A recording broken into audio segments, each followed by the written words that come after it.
Welcome to the February 6th council meeting. If you'd please stand, Councilman Lucio is going to lead us in the flag salute. Put your right hand over your heart. Ready? Begin. I pledge allegiance to the flag of the United States of America and to the republic for which it stands, one nation under God, indivisible, with liberty and justice for all. Thank you very much. Our first presentation this evening is the Business of the Month Award for February.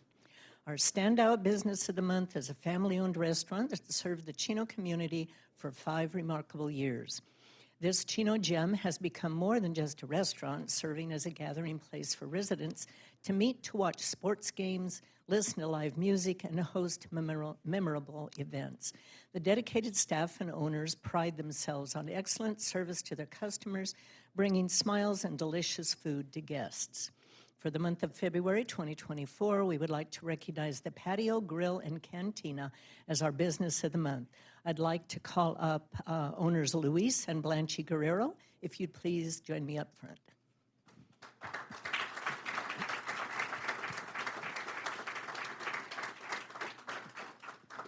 With a passion for community, the Patio, Grill, and Cantina actively contributes to the community. They have supported various fundraisers and participated in city events. With a heart for serving those in need, they have also distributed warm meals to unhoused locals. In addition to supporting the community here in Chino, they support other local businesses by sourcing meats, produce, and other essentials from local vendors, something they take great pride in.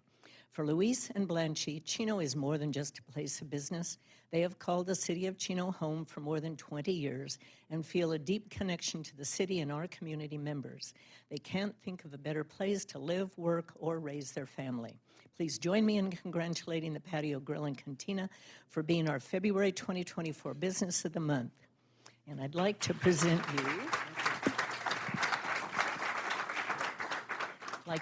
you with this plaque that reads, "Congratulations to the Patio, Grill, and Cantina, February 2024 Chino Business of the Month.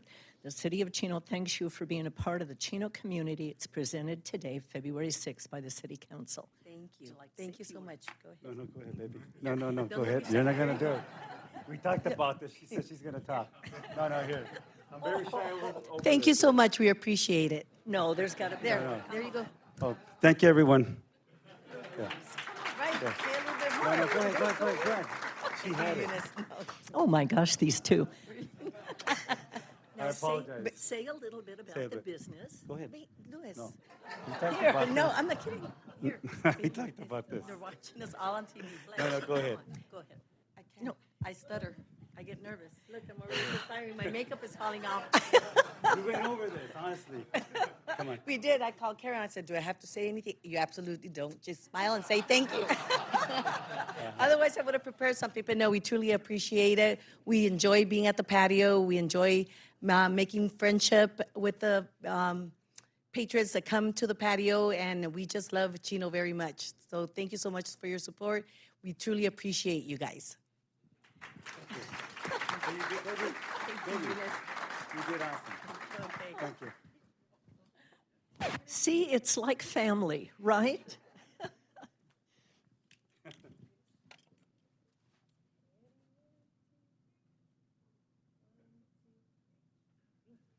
very shy. You're very shy, right? Oh, my goodness. Next, we have the Mayor's Home Beautification Award for February. I'd like to call it Veronica Cross out of Quietwood Street and her mother, Rosario Alatorre.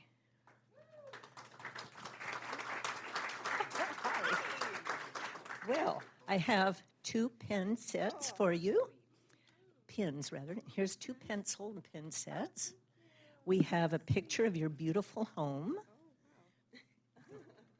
We have a certificate that says, "Thank you for your continued improvement and maintenance of your home, resulting in a substantial contribution to the overall appearance of our community." And then we have the coveted yard sign. Wow. Now, who keeps up your property? Oh, yeah, thank you. Well, first of all, thank you so much for recognizing our home. We take great pride as owners of our home. A couple years ago, I was conscious about, water, drought, and that kind of stuff. And my mother is a landscape designer. And so lucky for me, she was able to redo the yard. And so we have a beautiful landscape of succulents, all mindful of, drought tolerant and so forth. So, She did a wonderful job. Oh, thank you. Thank you. Now, do you do that professionally? yes. Yes, yeah, but not all, I mean, like a hobby, but professionally, like, yeah, I'm retired. Breaking into it. Breaking into it, yeah. Yeah, I work in fashion, but then when I decided to retire and take some time off from fashion, then I started doing the landscaping, so. Well, there's a lot of people that need help. You might be contacted. I hope so. Yes, our street is slowly rocking. Yes, they're slowly transferring. Yes. Well, thank you very much. We're very proud of your Thank you so property. much. She wants to get a picture.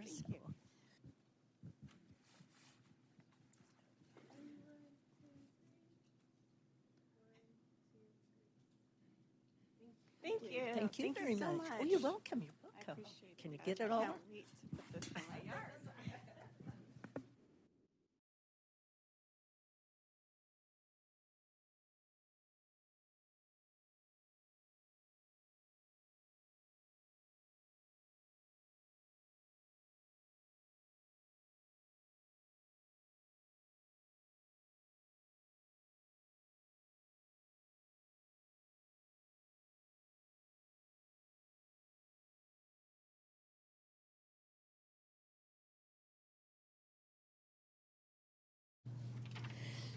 City Manager Reich, do we have any additions or revisions in our agenda? No changes, Mayor. Okay.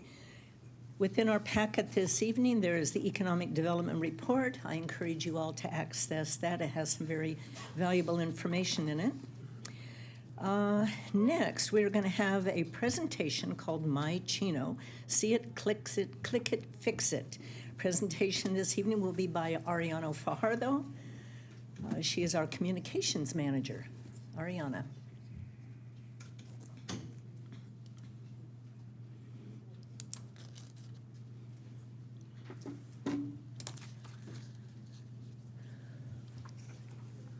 Good evening, Mayor Ulloa, members of the City Council, and residents of Chino.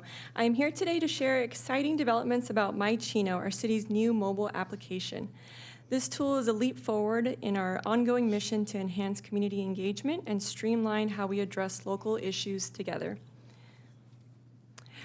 My Chino empowers our citizens to actively participate in beautifying and improving our community by reporting a range of concerns such as potholes, graffiti, streetlight outages, and park maintenance needs with just a few taps on their mobile devices.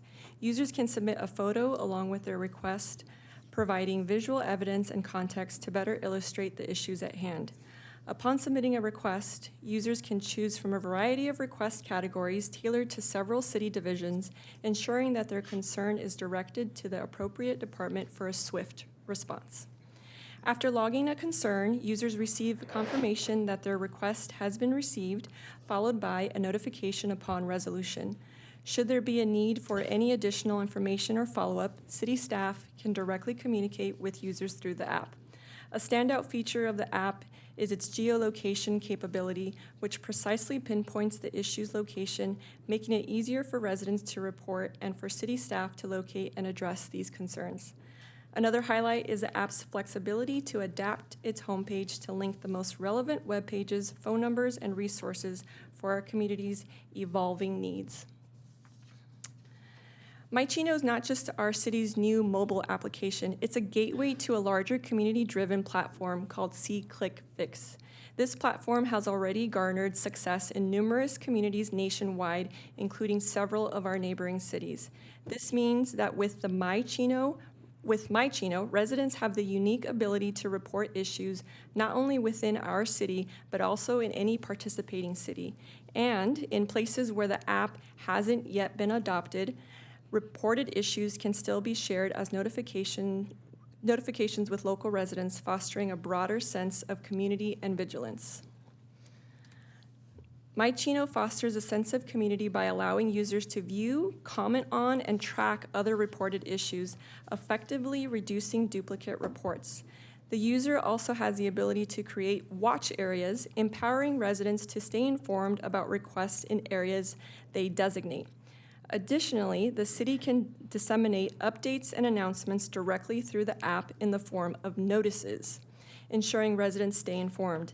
This capability was particularly useful during the current storm, where we were able to communicate resources and updates via push notifications.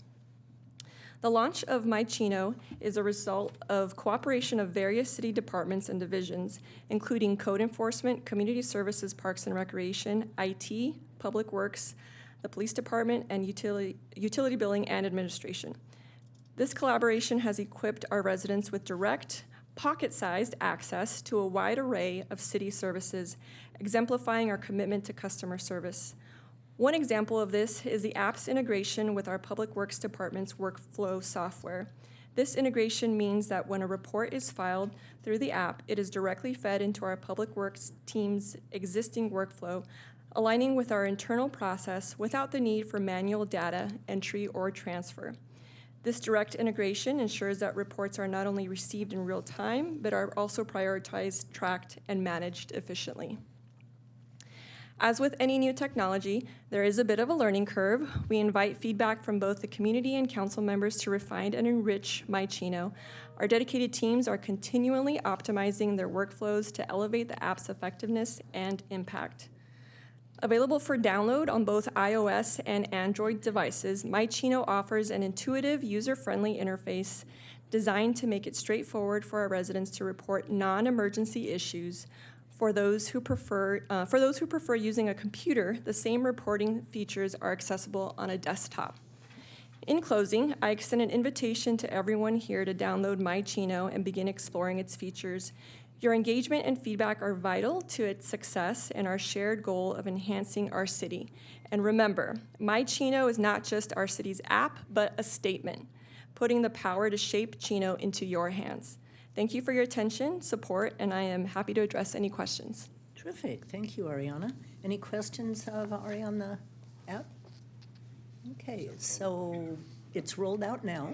So it is rolled out now. We did have a soft launch over the last month and a half.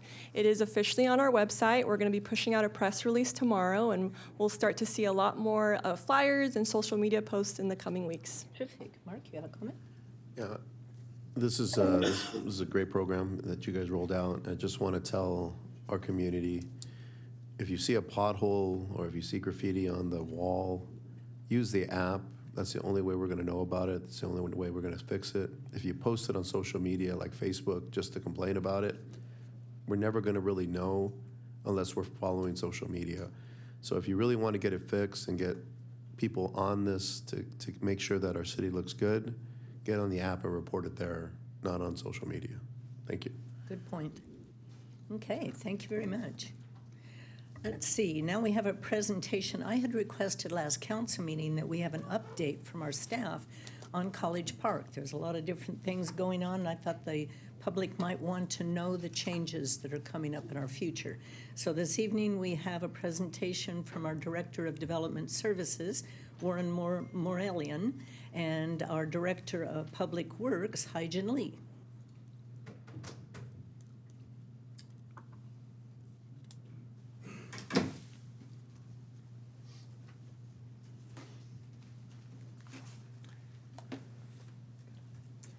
Thank you, Mayor. Members of the City Council. Yes, last council meeting, you did ask us to come back before you. In an effort to provide you additional information, staff has decided to use this opportunity to give you an update on several areas of the community. So the areas we want to go over with you this evening include the Chaffey College campus, the mixed-use site at Eucalyptus Avenue and Oaks Avenue, the Edison Avenue improvements, the traffic circle and crosswalk improvements, the traffic signal installation at Eucalyptus Avenue and Fern Avenue, the SCE trail crossing on Eucalyptus Avenue, and the 10-acre public school site within the community. Before we get started, I just wanted to show everybody sort of the map of the specific plan. It's a pretty big area. To give you a little background, it was approved in 2004, September 2004. It includes approximately 710 acres and includes a variety of land uses, including residential, institutional, mixed use, open space, and recreational uses. The community is generally built out for the most part, with the exception of the College Park campus, which is that big blue area on the left there that has an eye. So there's some area to develop on that site. The mixed-use site, so a portion of the pink area, the 10-acre school site, which is the square box that's light blue with the eye on it, the letter I, and some improvements along Edison Avenue. To start the discussion tonight, I would like to bring up Troy Ament with Chaffey College to give you an update on the current campus improvements. Troy? Great, thank you, Warren.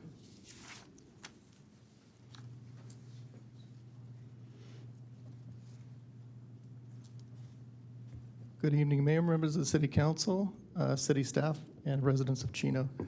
On behalf of the Chaffey College Governing Board, President Superintendent Dr. Shannon, and our executive team, it's a pleasure to come back to you 2 years later to provide an update on our Chino instructional building at the Chino campus. The building was designed in 2020. We started construction back in May of 2022, and we're looking at a target date of September 2024 for completion of that building. It'll be turned over to us, and we anticipate starting classes probably in the spring of 2025, sooner if possible. This is a 35,000 square foot building that was a 50% state-funded building. As you recall, the Chaffey College has a $700,000 or $700,000 million construction bond, and part of that bond is paying for the half of this building in the city of Chino. The architect for this project was HMC, and we have AMG and Associates as the contractor. Just to give you a site plan orientation, up is to the north. The main instructional building there is the horseshoe shape. The existing health sciences building is there, and the brand new building is going in that lower right corner of the image, and it is the Chino instructional building. And inside this building, we have a few different programs going on, and I'll get to that on the next slide. But as you can see from these images, it's going to be a great campus addition. And we'll provide a lot of, there's a multi-purpose room also in this campus that will be used for a lot of meetings, and I'm sure we'll be opening up to the city as well. Some of the program uses, we're going to have the LVN and CNA program will be here. A lot of general education classes. There are a lot of general purpose classrooms, and they're very flexible and technology rich. As you know, with the current COVID situation, it changed a lot of instruction. There's a lot of changes in instruction modality, including a lot of online and hybrid courses that we offer. And we're making sure that our colleges, or buildings that we are building into the future are very flexible to accommodate that. We do have a lot of faculty offices there and large indoor and outdoor event space, as I mentioned. But one of the highlights we'd like to talk about this building is we do have a current solar array at that campus, and we're utilizing that to make this a targeting net zero for operation of this building. Again, a lot of social collaboration spaces for not only the community, but for our students. A lot of flexible, active outdoor and indoor learning. Here are just a few recent progress photos. As you can see, we're starting to get very close. The building envelope is now starting to develop. A lot of the interior finishes are underway as well. Another exciting project I'd like to mention, as you know, that we have a very large piece of property at the Chino campus. We're looking at future site development. So we've started discussions with the city manager's office on a possible joint venture project across the street from Ayala Park.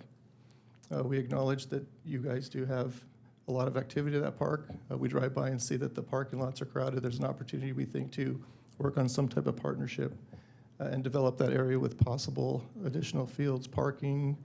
We're open to any concepts that the city would like to provide, so we're excited about that.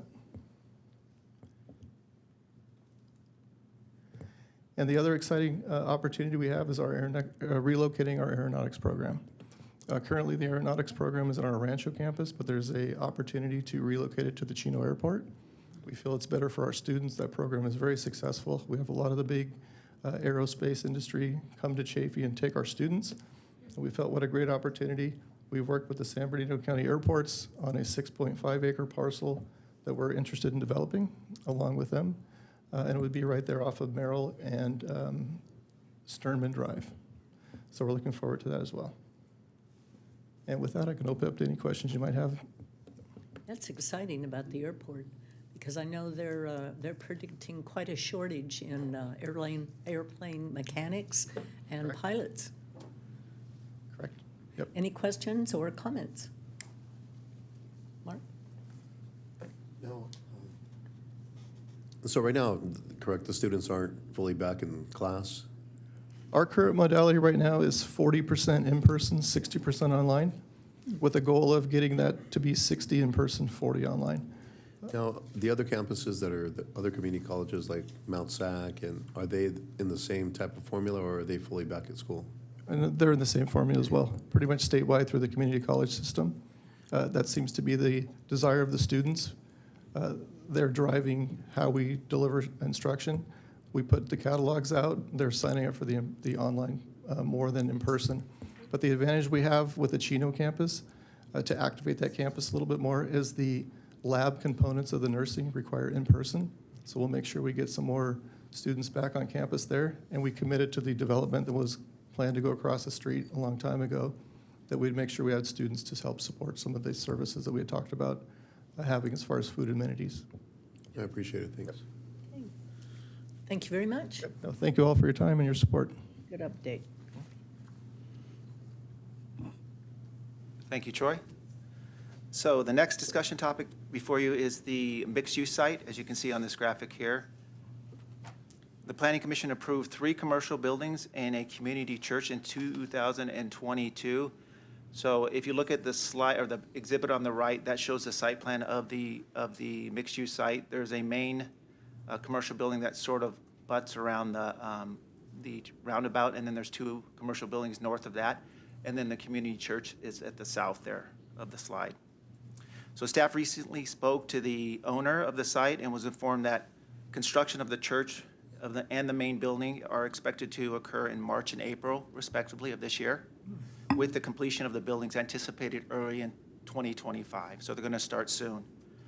The main commercial building will include 8 restaurants and 2 retail spaces on the ground floor, and then the second floor will be divided between office and restaurant uses. To date, the developer has not shared any of the future tenants' names yet, so we don't have any of that yet, but we know they're going to start soon. It's a pretty exciting project because they're going to bring restaurants to that area. And that concludes this update. Any questions about this project? Curtis? Warren, in this particular location, are you saying they're going to build the commercial area first before the church? They're going to build the main commercial building, which is the bigger one on the exhibit, the one on the south side of the 3 buildings, that one, and the church is the first phase, and then the 2 other commercial buildings is the second phase. So the first phase is going to start immediately in March and April, and then the other phase, they haven't given us a timeline for the other 2 buildings. Okay, which includes the church in the first phase. First phase, yes. Yes, sir. Thank you. Yep. Okay, thank you. Next. All right.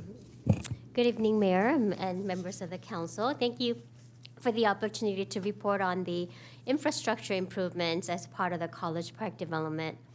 As you may see, Edison Avenue between Central and Oaks Avenue is approximately 3/4 of a mile long.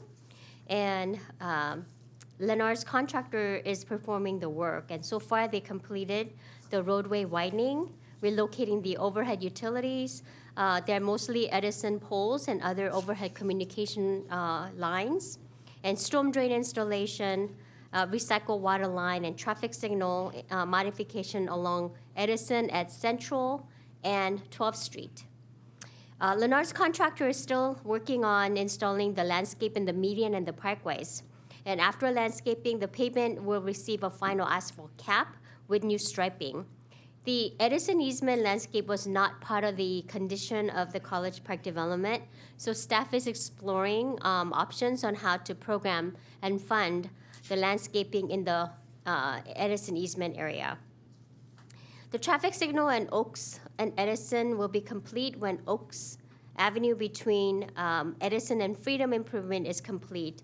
A little caveat to that is, as they're doing the design and construction work, they found out that Edison, Southern California Edison, actually had an electrical duct bank that was in conflict with our storm drain installation. So we are working with Southern California Edison for them to relocate it so that it's out of the way of our storm drain pipe. The latest update that we got is that they issued us a PO or a work order, which means they're actually moving forward with the relocation work. But obviously, with Edison, they have their internal processes, so we don't know exactly when they're going to be out there relocating that electrical duct bank. Where is that bank located again? It's actually on the northern part of the intersection. Of Oaks.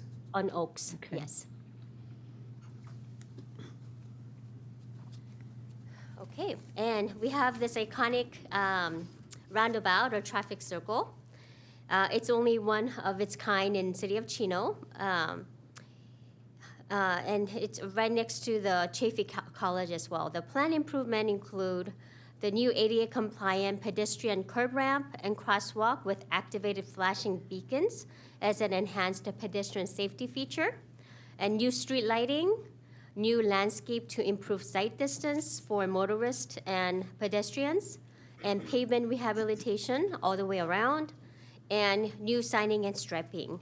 And all the improvements are aimed at improving the safe use of the roundabout for all users, including the pedestrians. And project is currently on the planning stage, and design will be complete later this year. Right, next item. This traffic signal improvement has been long awaited by the community. The design is complete and currently is out to bid on our planet bid. The staff will bring a recommendation to council to award a construction contract sometime in March. After the construction contract is awarded, the contractor will order the material, poles, and equipment. And there's about a 6-month lag because those poles take a long time for them to be delivered on site. But once they procure the material, the actual construction will take about 6 to 8 weeks. And the construction will be complete, hopefully by end of 2024, pending the delivery of all the equipment. And this will provide direct access to the Constellation Park from the neighborhood north of Eucalyptus Avenue. So we're glad to get this project moving to provide a safe passage for neighbors on the northern part to access the park. All right, the next one is the Southern California Edison Trail crossing on Eucalyptus. The yellow dash line is the current SE Trail crossing Eucalyptus. I know there was some concerns about whether we're gonna be able to connect that trail. However, there's a no crossing on Eucalyptus due to the fact that there's a curvature of the Eucalyptus Avenue, and it's also transitioning from 2-lane to 4-lane, and there's just a lot going on in traffic-wise, and it probably is not a safe location to install the crossing.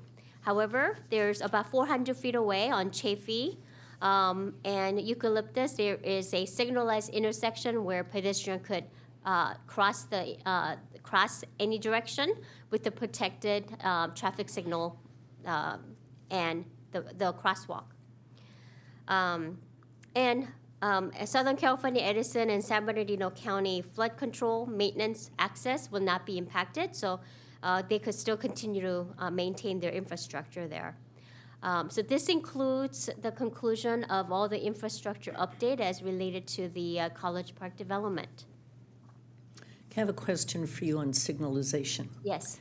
One of the things that seems to irritate people the most, including myself, are left-hand turn lane signals. Mm-hmm. That you sit there and it's red and there's no cars coming. Mm-hmm. So I know in other communities they do a yield or whatever so that you can go ahead and turn left if nobody's coming. Mm-hmm. What are you doing with these signals on the left-hand turn lane? Are they just going to be the normal where it'll stay red until it cycles into green? I'm gonna have our city traffic engineer, Dennis Rawls, address that question for you. You know this is an issue for me. Dennis. Yes, I do. Yes, I do. Thank you, Mayor, for the question. So the idea is to have a protected left turn eastbound on Eucalyptus, turning north onto Fern there. We feel that that's probably the most prudent and safest operation of the signal. In this particular case, the signal will most likely not run a coordination plan, at least not yet, not until traffic volumes on Eucalyptus really get significantly increased. So in that case, it's really going to operate in an on-demand mode using the vehicle sensors there. So unlike other signals in the city that are coordinated, where we keep that corridor green artificially, which does cause delays for left turn and side street traffic, this location is not intended to operate in that manner. So the signal in particular will operate on demand. What about on Edison, the new signals going in on Edison? Edison is a coordinated corridor, so yes, that is a location where if you're sitting at a protected left or on the side street, you do tend to wait a little longer. So we are working on updating our signal timing citywide, and so we have budget in our CIP budget for that, so we'll be looking at those corridors to update that timing, because a lot of it hasn't been updated since before COVID, so traffic patterns throughout the city might have been changed, and so we'll be looking at that and addressing that, and doing whatever we can to minimize those delays, because we know they're frustrating. We get the calls. Mm-hmm. I know one person that calls. Thank you. Thank you. Okay, next. I have a couple Yeah, comments Karen. about this. Hey, Jen, I think Yes. I would just request of staff, if it's possible, on the Southern California Edison Trail crossing, for us to work to potentially route that trail, give people advice to go down to Oh. the controlled intersection. Sure, we would put up So, some yes. signs. Because, I mean, not just for people to instruct them to go there. Is it there, Kurt? No. Oh, we need to instruct them to go there. Yes. And not just for people who live in the area to show them the safe passage, but more in particular for people who aren't familiar with the area. Yes. That don't know which direction to go if they were on that path. Yeah, we will install some signage to guide our hikers and And then the users. other thing is, if you go back to, this was one of the questions I had during the infrastructure committee, to the Edison easement. Again, one more? This one. The Edison easement improvements. I think this is just another area where we as the city have taken one side from Central Avenue of that path and completed it, so it looks nice. Then you get to the Edison easement and it looks bad. It looks incomplete. And then you get to the other side where the development has continued and we've constructed it. I don't want to see us in a park that is so heavily used and so pristine as Ayala Park, or any park for all that goes in town. Every park deserves to have not these unleft segments finished here. It clearly looks incomplete for everybody that's not just visiting the park, but walking this path, also people going to the YMCA and different events there.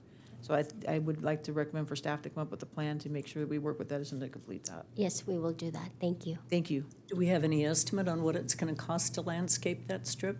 Not yet. We probably need to consult with the landscape architect to mirror what's on the east of Oaks Avenue. It'll be something related to a drought-tolerant landscaping, because we will not be able to install any more grass. And I know Jesus and I have had discussions on that particular site, and it's in the works. He's already thinking about how do we get the improvements done? Is there a budget involved? How do we do them? We know there's going to be some restrictions now. We can't just plant grass and everything anymore. So, and then how do we tie it in with the existing? So we already start thinking about that, but we'll take care of that. Thank you, Mayor. Any other questions so far? Okay. Okay, and then the last informational item for you tonight is the 10-acre public school site. And that's depicted on the exhibit there with the subject site tag. So at the time the specific plan was approved, it was believed that an elementary school would be needed within the community. However, it's been determined by the school district that the public school will not be needed in the community. So based on that determination, Lennar Homes, the master developer, has been exploring alternative land uses, including a charter school, private schools, or adding additional residential units. And I think the council has been informed of that. on the site. So over the past few years, Lennar has approached the community's HOA with some different residential proposals. The proposals that staff are aware of include 2 multifamily developments consisting of 172 units and 163 units, and then essentially two single-family developments consisting of 89 units and 38 units. Staff was informed by Lennar Homes that none of the residential proposals were received well by the HOA. Shocking. No kidding. It's important to also note that in addition to the changes to facilitate the development of the Chaffee College campus that Troy was talking about, staff is also looking at working on amendments possibly to provide more flexibility for the park. If approved by the council in the future, staff's looking at maybe adding an additional allowance for a private school, because currently it's only allowed for a public school, but maybe a private school, maybe some park or recreation amenities as part of the amendment process, to just give the applicant more flexibility to go out and shop a private school. And that concludes my update. I think the interesting thing is that it's my understanding that Lennar was offered a full price offer for that piece of property for a private school, and they turned it down, which is interesting. So they had an opportunity to allow a school to be built. Yeah.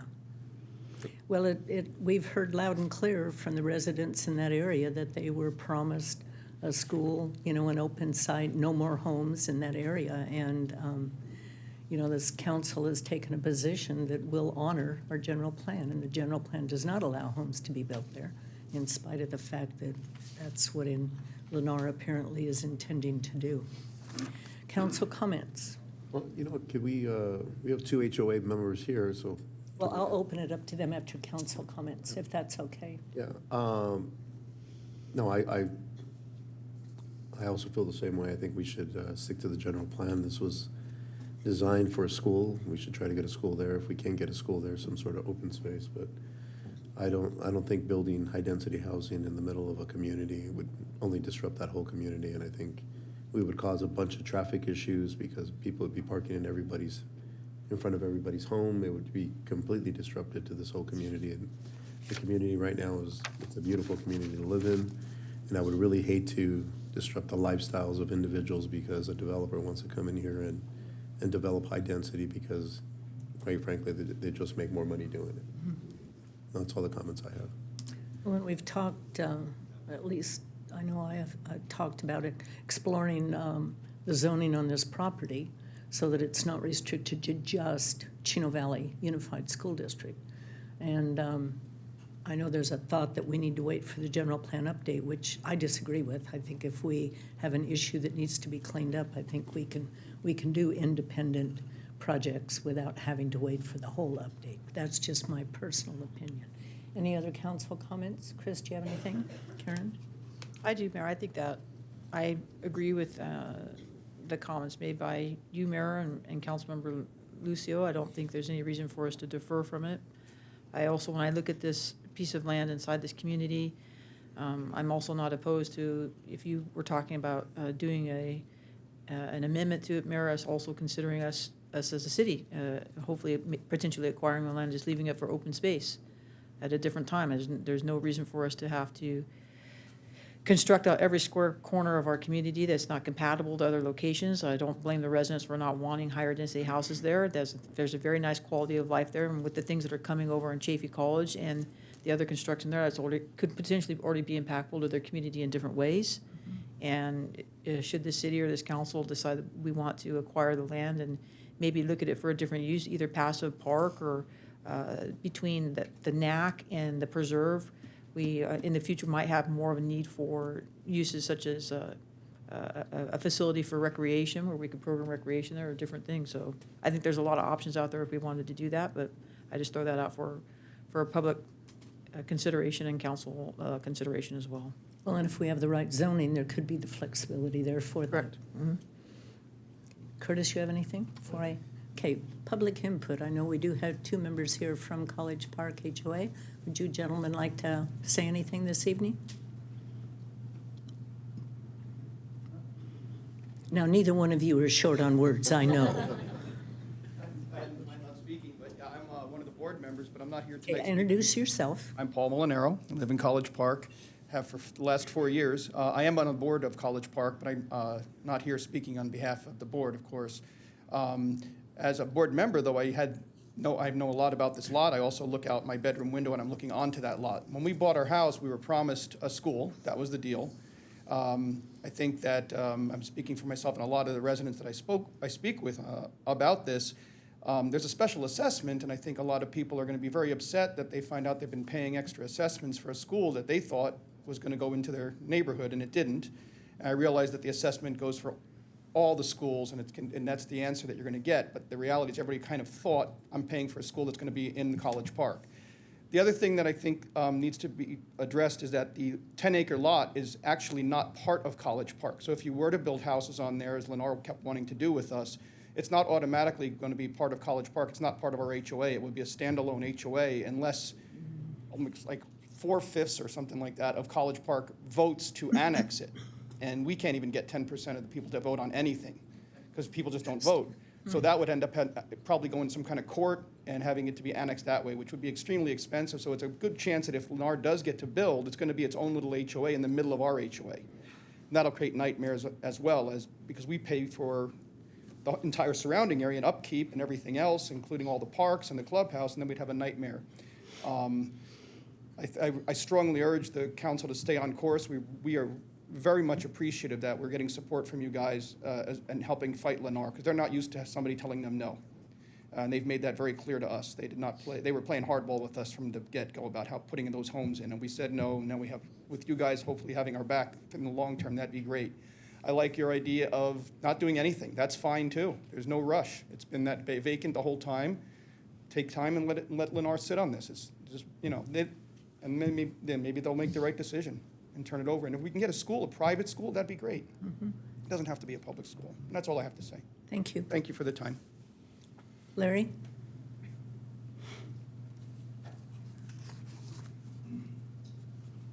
Mayor, Council, first and foremost, thank you so much for taking up this subject. Larry, can you give your name for the record? My name's Larry Vieira, and I'm a College Park resident, and I'm also a board member on College Park HOA. The two parcels of land that are just left to be developed, one of them we've got a solid plan, it's in motion. The residents are extremely happy that that marketplace is coming to fruition. Through many, many meetings that we've had with our residents, the overwhelming thought about that site was, as Paul mentioned, we were promised a school, we would love to see a school developed. Whether it's a public school or commercial, private school, I don't think is really that important to us. But one of the things that that I think that we might want to talk a little bit about is when the school board made that decision, they were not aware of future development that is potentially going to happen down on Euclid Avenue. We've already had some of that development happen. Stony Brook, which is up there towards the plaza, happened. But if we build 6,000 homes right next to College Park, there's no reason why a public school wouldn't be very successful there. And I can tell you, the kids in College Park right now, especially the elementary, they're being driven or bused to roads, all of them. And I think that that's something that really kind of bothers the homeowners because they bought a home there with the intention that there was going to be an elementary school built. So again, I do appreciate it, and we are working very hard. We've tried to sit down with Lennar numerous times, and I will only say that they have not been very forthright with us. Misleading is probably the best word I would use for them. Anyways, if you have any questions for me? Doesn't look like it. Thank you, Larry. Thank you. Is there anyone else in the audience that would like to address the council on this item? Okay, thank you very much for your presentations. Next item on the agenda is public announcements. In light of the powerful storm that recently swept through Southern California, it's clear just how critical it is for us to maintain a state of readiness for any emergency.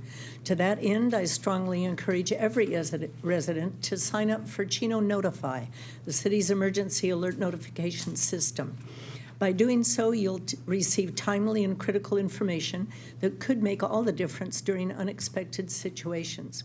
It's easy, it's free, and it's one of the best steps you can take to protect yourself and your loved ones in times of emergency. Please visit www.cityofchino.org/Chino Notify for more information.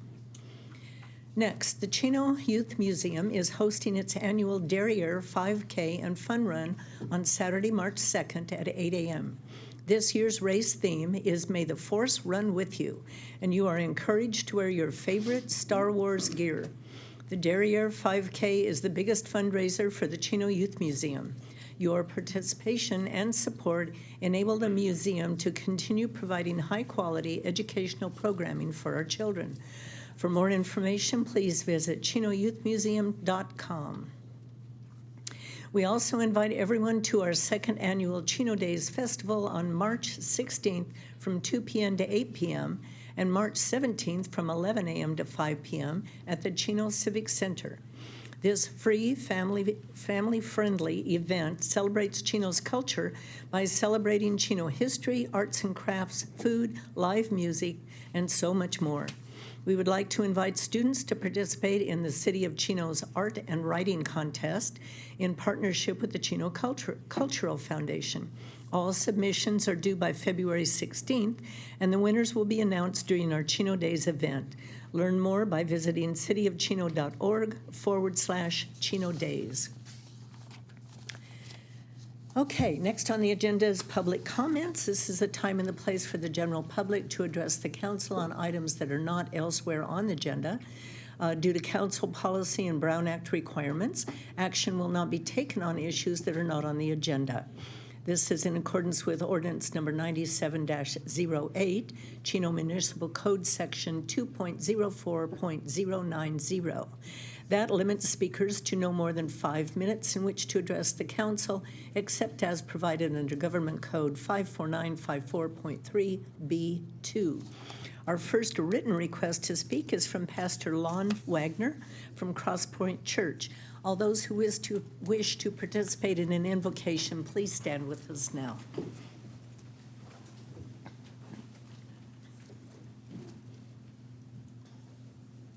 I want to thank you for the opportunity to be here tonight. And I want to thank you for your work on behalf of us who work and live and play in this city. You are regularly prayed for at Cross Point Church, and so we are grateful for you. Let's pray. Lord, we thank you for this city that we live and work and play and worship in. Thank you for the schools which educate our sons and daughters. Thank you for the businesses which employ so many and which provide essential goods and services for us. Thank you for the community life that we are able to experience here. Thank you for our police officers and firefighters who keep us safe. Thank you for our mayor and our city council. Lord, I believe that each council member is called to serve for such a time as this, that their individual gifts and abilities are perfectly suited to the times that we are in. And so I pray for your blessing to be upon each of them. I pray that you would guide them and direct them. I pray that you would use them to continue to shape this city into a place where all can thrive. I pray this in Jesus' name. Amen. Amen. Amen. Thank you, Lon.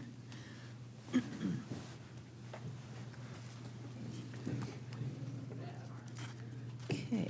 Next written request to speak is Steve Eli from IUA.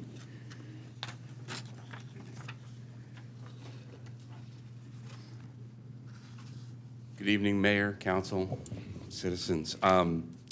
First, I'll start with what I'm wearing.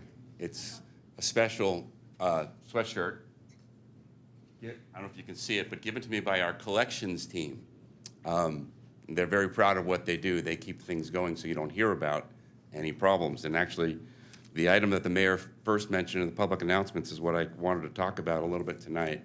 As you all may know, or you all certainly know, but for the public, when you take a shower, it goes down a drain, and that goes to a drain in your street, which goes to a bigger drain within the city of Chino, and ultimately ends up in a much bigger pipe that goes to the IEUA facilities. We have three in the city of Chino. With the storms, we get amazing inundation, and just wanted to update you on what our amazing IUA staff And the collection staff are the ones that make sure that the stuff keeps going through the pipes. Let's just call it that. And so in light of the storms, about 2 o'clock yesterday, we activated our Emergency Operations Center. We set up a Teams channel and update meetings and an incident organizational chart. Over 40 agency staff from various units are involved in supporting this event.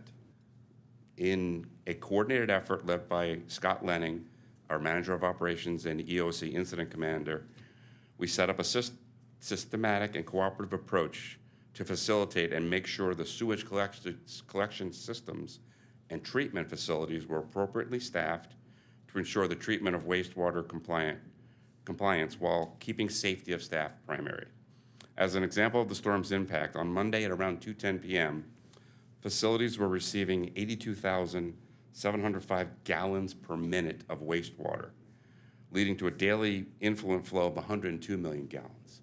And just to give you an idea of how much that is, an average day is 52 million gallons, so almost double.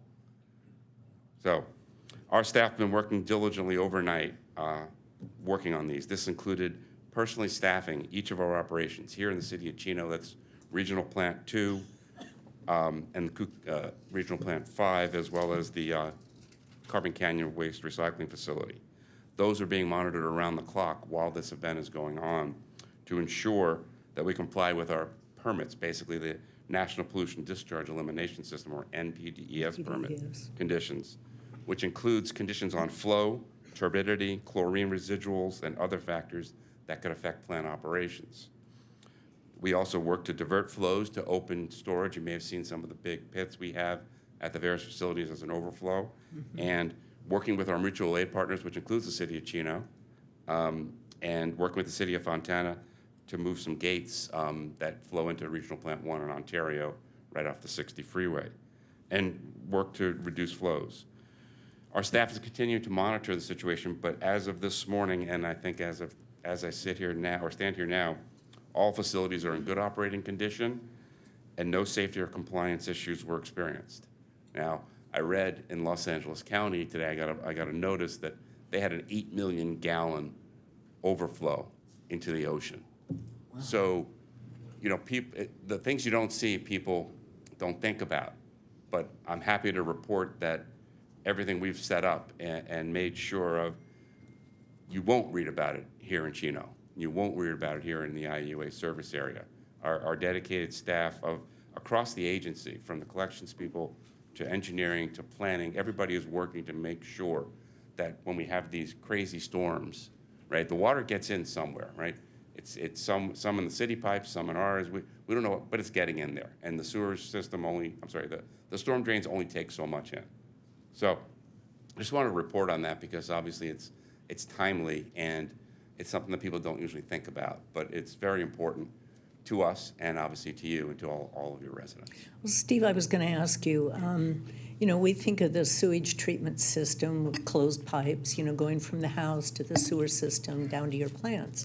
So in a storm event, we think of storm water going into the storm drains, into the channels. So you mentioned the great influx of water. How does the storm drain water or storm water get into a sewage treatment facility like that? So it gets in a lot of places apparently, right? And with the, you know, I mean, if you think about it, Mayor, like last night I was trying to sleep and the rain was coming sideways, right? Mm-hmm. So there's manhole covers, there's other ways that things potentially can get in. And I guess when it gets magnified so much like this, you know, you can't go, we do have a maintenance program, right? And I'm sure the city has a maintenance program, we all do. And of course we also serve, you know, 6 other cities and Cucamonga. So I don't know the answer to your question other than my best answer is it gets in everywhere in a crazy event like we had the last couple days. So when the water flows across the street, it's going in maybe through manholes and things like that down into the sewer system. And I mean, look at how did we get, you've seen pictures of suitcases, right, within the system. How do they get in there? So I don't know the specific, like we can't literally go every mile, but we do have videos going through the pipes all the time, and I'm sure your city folks do as well. Don't know how it gets there, but during an event like this, we can't worry about that. It's there. Yeah. And so we have to make sure that we take care of it. That's a big increase. Well, we appreciate that. We appreciate what we don't see, that you keep your product to yourself. We appreciate that. We try. Okay. So, no, we obviously want to comply with the law and not have overages, and deal with that. Thank you. In that area, we don't want to share. So thank you very much, Steve. Yeah, well, thank you. All right. Thanks. Next written request to speak. You have to see the funny part of it, right? Tom Howie, subject park naming. Number 14, or number 12. Never mind, Tom. Sorry about that. Melissa Campani from Supervisor Hagman. Well, good evening, Mayor, council members, staff, and community members. My name is Melissa, and I am here representing your County Supervisor, Kurt Hagman of the 4th District. And I do have a couple of announcements that he's asked me to share with Chino today. The first announcement that I would like to make is about our very successful shredding events.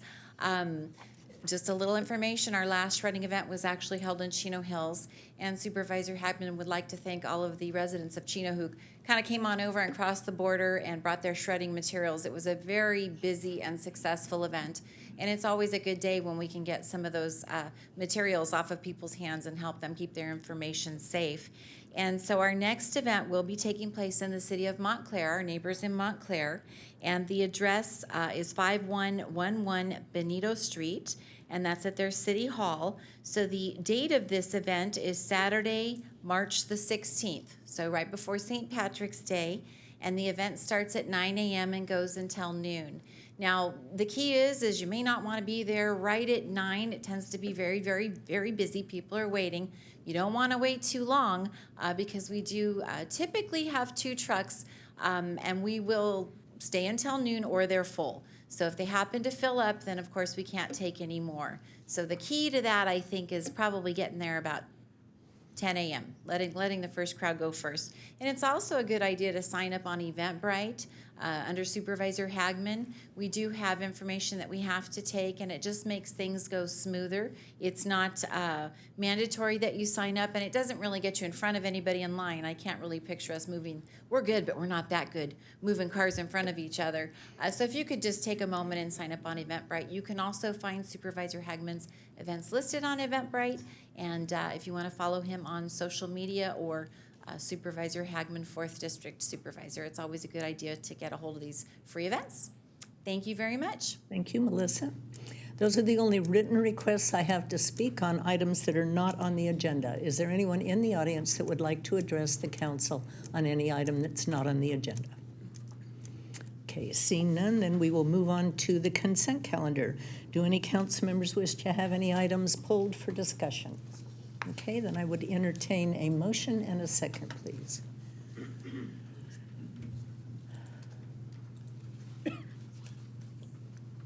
Motion from Councilman Flores, second by Councilman Lucio. Please vote. Item passes unanimous. Next, under public hearings, we have item number 11. Prior to a vote of the City Council, any member of the audience will have an opportunity to address the council on any items listed under public hearings. Council requests, but it's not required that you state your name and address prior to making your remarks. Item number 11, amendment to the approval of 2021-2029 Housing Element Update and introduction of ordinance number 2024-003, ZOAPL 23-0133. This item is to approve resolution number 2024-004 for the adoption of amendments to the City of Chino 2021-29 housing element required by the California Department of Housing and Community Development, and approve the introduction of ordinance number 2024-003. I'd like to declare the public hearing open and request a staff report from our principal planner, Mr. Michael Hitz, and Mr. David Barquist of Kimley Horn. Yes, good evening, Mayor and council members. So this is, the third time we've brought this housing element before you. In the past, you had seen Nick Chen, who works with Kimley Horn, who always works directly with Dave Barquist on this amendment. We've worked pretty diligently with the HCD, as mentioned, Housing and Community Development in the state, to get us to this point, to get some final edits to the housing element, as well as we had sent them our zoning ordinance that was for the overlay districts, that was a part of the housing element, to get their comments and address those as well. So Dave's here. He's worked closely with Nick over the years that we've been working on this housing element, so he's very well aware of this housing element, as well as he's worked in several other agencies on their housing element. So he's very versed in state law and the requirements from HCD. So, Dave?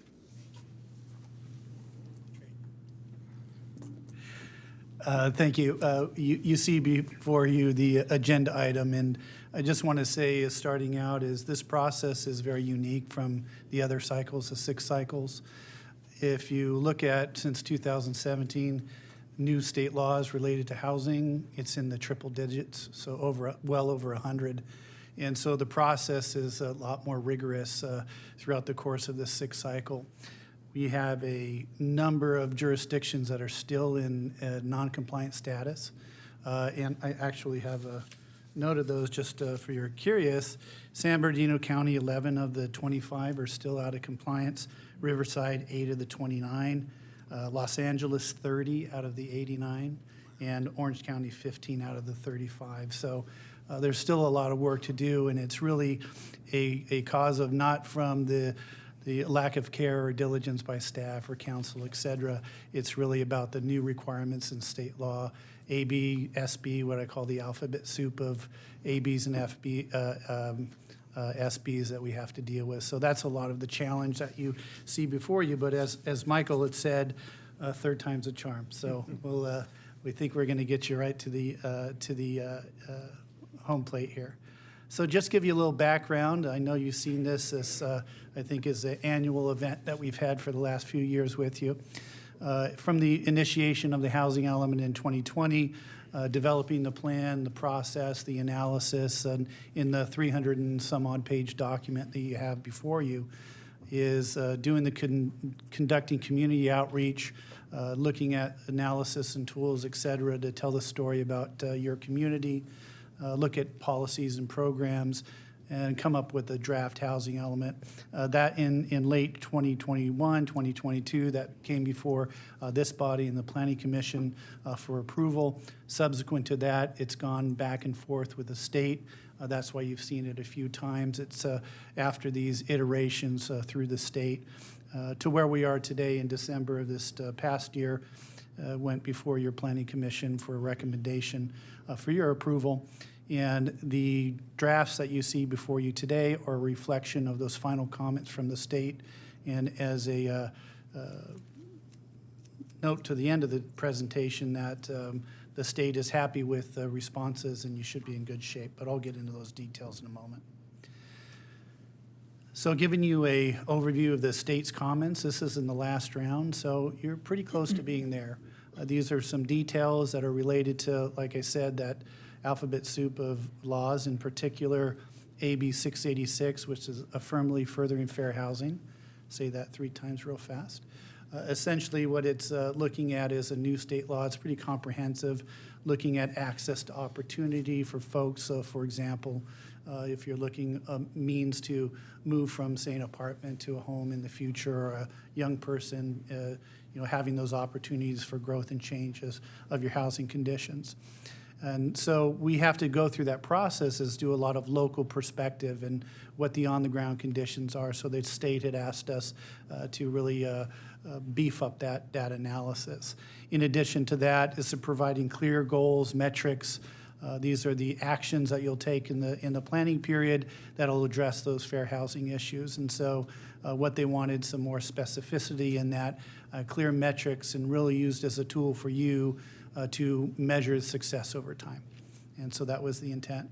There was some additional analysis of non-vacant sites, so infill sites is part of the housing element, but that analysis was just supplemental, and it didn't change any of the candidate housing sites that you've already seen before you.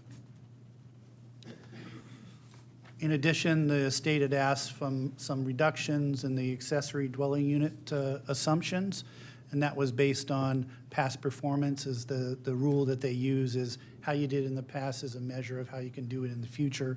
So we had some minor reduction in those numbers, which changed the math in a couple of the sites that we use for demonstrate our capacity.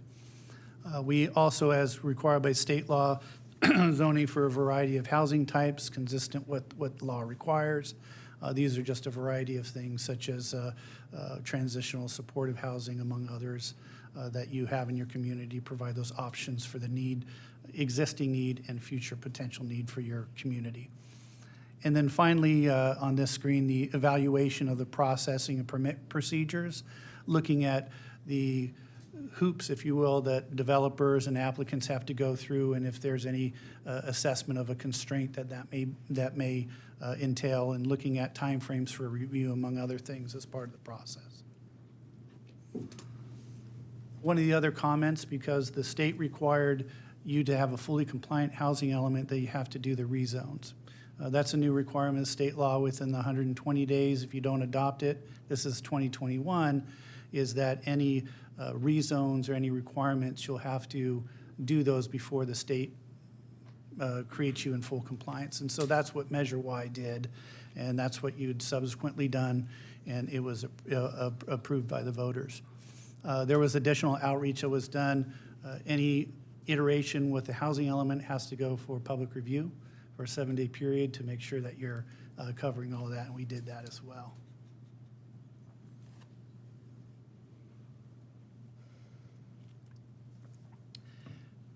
And so we talked about the ordinance amendments, and these are just the implementing actions within the housing element to get you in compliance. And so you can see on the screen a number of the Title 20 sections within there were amended to provide some of the overlay district standards and provisions of which you've seen and approved recently. The state was required to review those, and they had some changes in that. And so the amendments of the ordinance before you today reflect those requirements by HCD. Mind you, these are not anything more than compliance with statutory provisions in the state law, housing element law 65583 and 655832 to be specific. It has certain provisions within there that are required, and these are some of those. One being that if a developer comes in and provides 20% of that applicant or that project proposal, 20% of those units are developed as affordable, then they have by right or ministerial review in the process. The other part is that if you have mixed-use districts, the percentage of the requirements of residential when you have mixed use, that 50% rule, as we call it, needed to be incorporated in there, and we did that as well. And this is, I think, the same comment above here on the second one. The other one is sites have to have a minimum capacity of 16 units. And so that is basically more of a math equation of a minimum standard. So you have to be able to incorporate at least 16 units on a site as required by state law. Can you, before you go past that, it says, and not be required to meet all development standards that preclude the development of at least 16 units. So if a site is not big enough for 16 units, if you look at the setbacks, does that mean that we have to waive those requirements to the setbacks or height? Not necessarily waive them, but adjust them so it could be a feasible 16 units. So it could be a variety of different things, one or two or multiple ones, but you would have to have the provisions to allow them to have at least 16 units per site. Even if it doesn't fit the neighborhood? Even if it doesn't fit the neighborhood. Okay. And I believe this is the final comment. The final comment is related to senior housing, a minimum density requirement. And so we added that minimum 20 units an acre for those affordable housing overlay and the mixed use overlay that's required by law. Any other senior housing outside of that doesn't have that minimum density standard throughout your community. So those incorporate all the comments within the ordinance that you have before you. It notes those changes, and those are the only changes that have been incorporated since the last adoption. So giving you an idea of the next steps, the state of California has indicated to the city that you've met all the standards and provisions, and once you adopt this locally, which is the housing element and the rezone provisions, that you'll have a fully compliant element. And so what will happen is with your action this evening and the second reading of an ordinance, at that time it could be provided to the state to show that you fully comply with that. The state has 60 days to make a finding or a letter. They could take less if they want to, but they have up to 60 days to give you that letter of full compliance, and that's what we call the happy letter. It's a good thing to have, which shows you you're in full compliance with state law. As far as environmental action, no further action was required, as you've already done that. And so moving forward is once you adopt it, or if you choose to adopt it this evening, move on after the second reading to the state, and you should be done with it, and that's third time's the charm. That concludes our presentation. We'd be happy to answer any questions that you have. Okay, thank you. Questions or comments? I'll start at the end. Chris, do you have any comments or questions?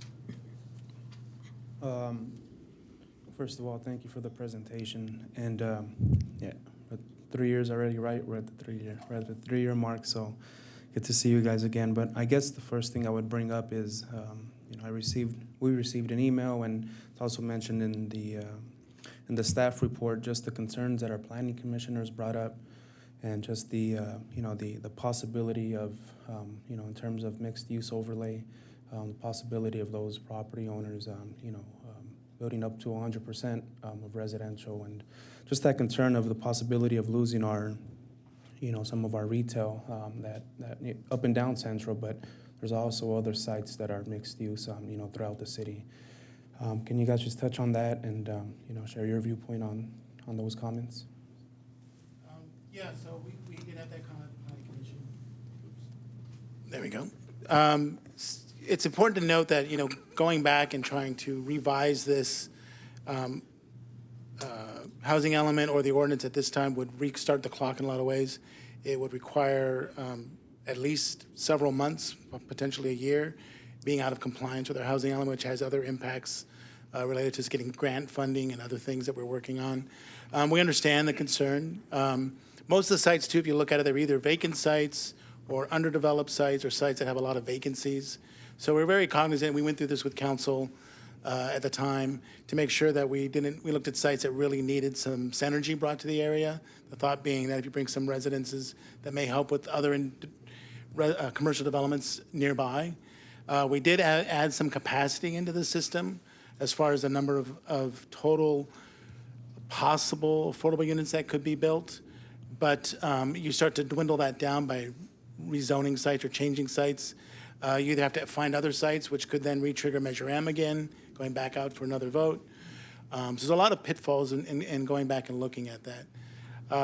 And I think that we did a pretty good job with working with the council at the time, going through all the sites analysis. And it's also important to note, we only required 10% of the site with the current ordinance prior to this amendment to be designated for retail. And then it's actually 5% if you're adjacent to an existing commercial site. So it wouldn't be very much retail in general. That doesn't mean we still don't want to try to work with developers as they come in on these commercial sites to try to still provide commercial where we think it's possible or needed, whether it's a vertical, meaning like first floor, or like horizontal through the site. So we do still want to work towards that goal, but I think, you know, where we're at this point in time, going back and looking at that would be challenging, to say the least. And if I may add, just because I've been involved with all these efforts to secure the approval from HCD, it was very difficult to get HCD to finally approve the plan that the city proposed. We had to continue to accommodate some tweaks, and then they just went radio silent until I sent them an email saying that this delay is causing a problem.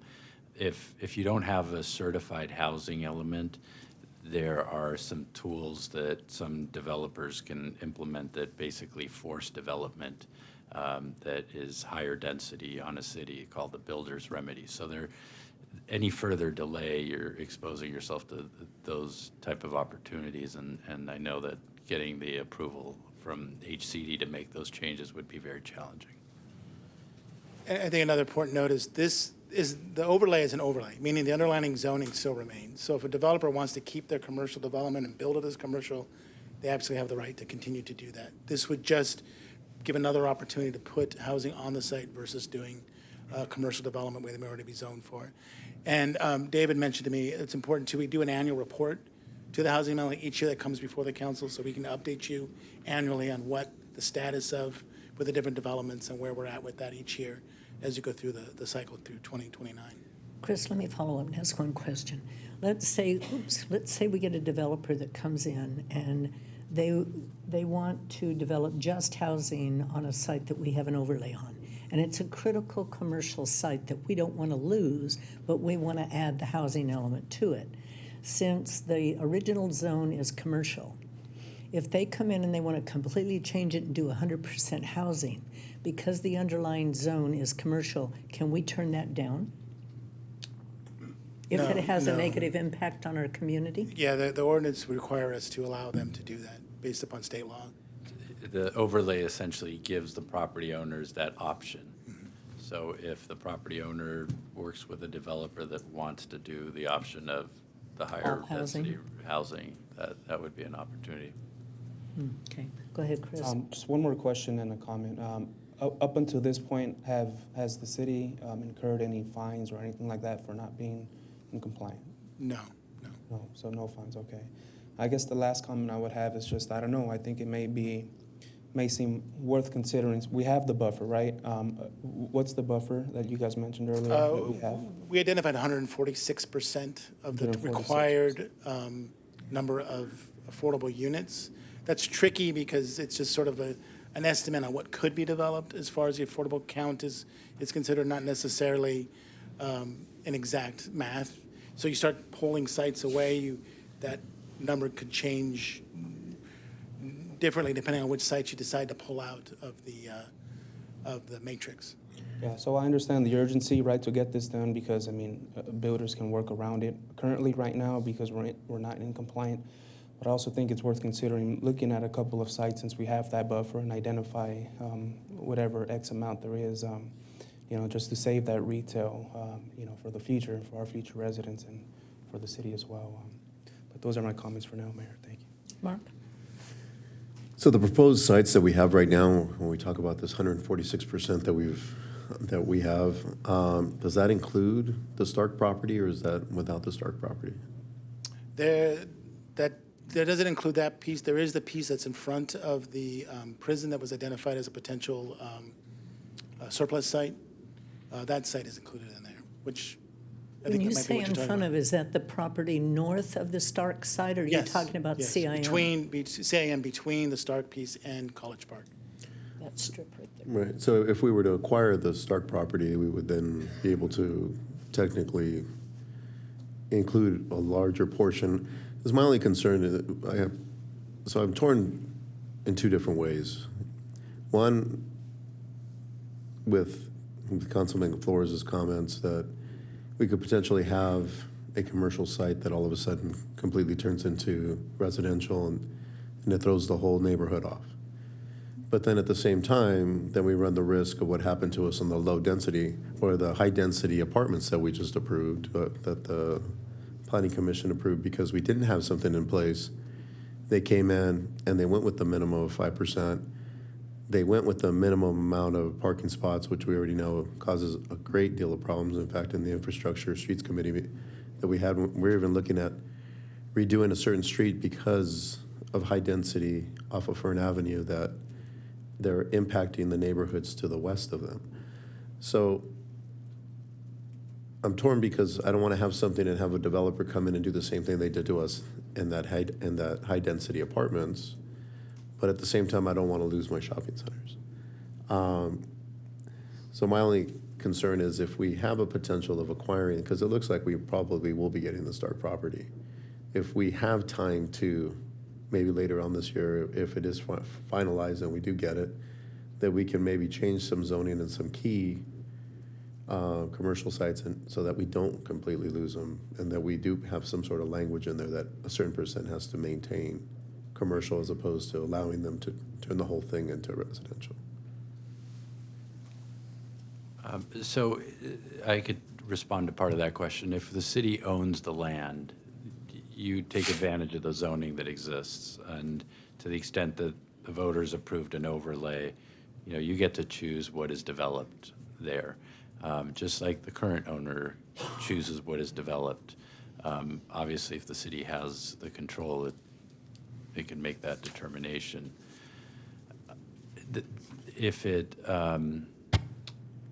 If the city just wanted to switch the zoning, there are some rules prohibiting you from taking away housing opportunities, zones that have housing opportunities. You essentially have to replace that lost zoning, and obviously that creates a challenge. You can't just eliminate, especially with the new housing legislation, you can't just eliminate a housing zoned area without creating a replacement. But we're at 146%. Still, and yeah. we had that buffer in there in case housing didn't develop. So these are two different issues.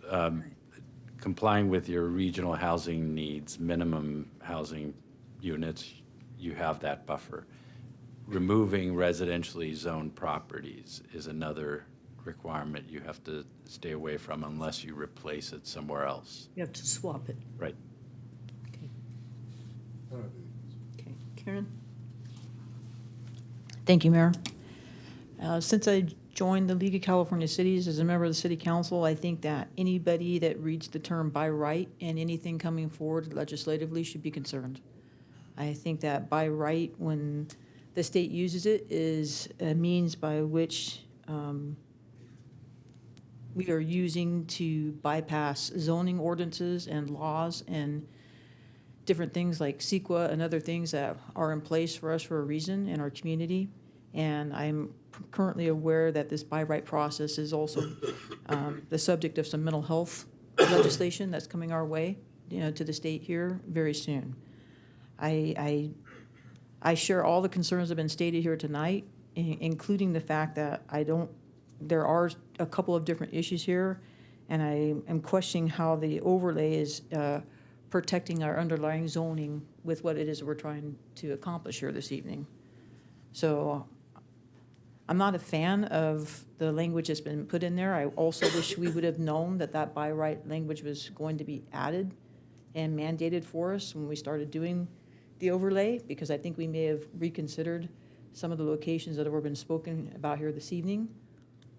Because I think what we need at the local level is discernment in how these develop. We may have a location where we're prepared because of an oversaturation of aging commercial shopping centers where we are perfectly fine with that developing into all residential. But conversely speaking, we may have a section of our city where we're not well suited for that. So for a lot of reasons and all the things that we've talked about here tonight, I don't like feeling like we're under the time pressure to make a decision on certain things without us really fully exploring what it is we're accepting and understanding that. And I know you as probably planners and you, sir, as a land use attorney are probably looking at me like I'm crazy right now because I know this is a lot of work and I know it's a lot of frustration, but we're getting ready to accept something from the state that they're telling us, and I'm not exactly sure that some of the rules that the state has changed with some of the by right and some of the language is what we thought we were getting when we did some of the overlay sampling. So those are my comments, Mayor, as well as if what's another, I mean, I know not to our staff's feeling, but before we rush into it, what's another meeting with us in a workshop to really understand what we're doing, look at those things and decide how we proceed with this. Those are my comments. Thank you. Curtis. I echo what everybody's already said. My thought is also, I mean, I understand there's a timeline. However, I want to make sure that we do it right for our city. We're a unique community and we have our needs, and we want to make sure that everything that we put together fits into this community. So my thought right now it echoes the rest of the council's comments.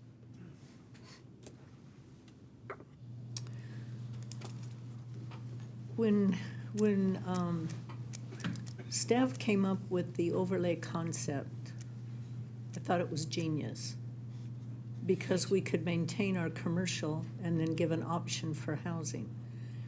I did not, at the time, understand that the by right, they could do away totally with the commercial. I thought it was going to have to be a combination, where we would have an overlay commercial with housing, and that would make the commercial more viable, because you would have, like down in the preserve where the Stater Brother is, with the housing right around it. It would make the commercial more viable. The thought of,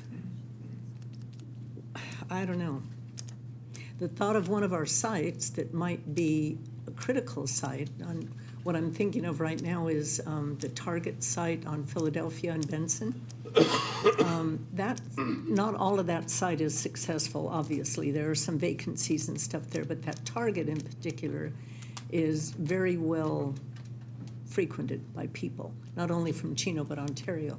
To have that whole site disappear would really throw that area into a tailspin, in my particular opinion, because of the other older, deteriorated shopping areas. So is there a way to comply with timeframes? Can we adopt this and then go back and look at, because we've got the 146%, go back and identify critical shopping areas that we can protect, so to speak, at least protect part of it or a percentage of it? Is that possible? And I think in addition to those comments, Mayor, by right abolishment of some of our commercial centers in this method, we could be harming ourselves from a revenue source to provide services for these locations. I realize that. No, if So it's, we've already fought for it in zoning in different portions of the city, because we know that not only do our residents need these accommodations, which was some of the rubric that we used, there may be areas where we're okay with limiting it because we no longer have as much of a need, but there's a larger impact to the decision that we're making here tonight. well, that's why I'm wondering, can we adopt it to comply with timeframes? Or would we be allowed to go back then, reanalyze, and perhaps identify some areas that if commercial were to disappear, it would harm our community, and then we change that, make sure we're still in compliance with the numbers after we reanalyze stuff. Is that a possibility?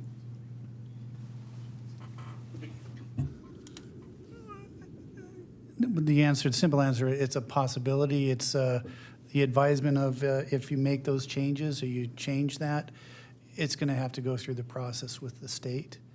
And so if we make any, adjustments to buffer, whatever that may be in the ordinance, it would keep you in a non-compliant status, and that's where the risk is.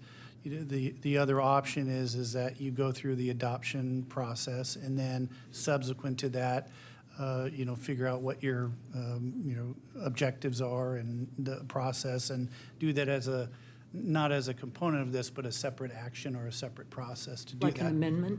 Yeah, well, I wouldn't say amendment per se, because it could be something related to the land use element, for example. It could change. But if anything is related to the housing element, you'll likely have to go back to the state if you change those sites. And so that's where the risk is. The real irritating thing about this is the state is dictating the quality of our life and what we do with our community. And I'm sorry, but it's none of their business. Our residents come here, they move here for a quality of life and expectations. The state doesn't give a flying leap what our residents want. They just want their own numbers complied with, and it isn't fair.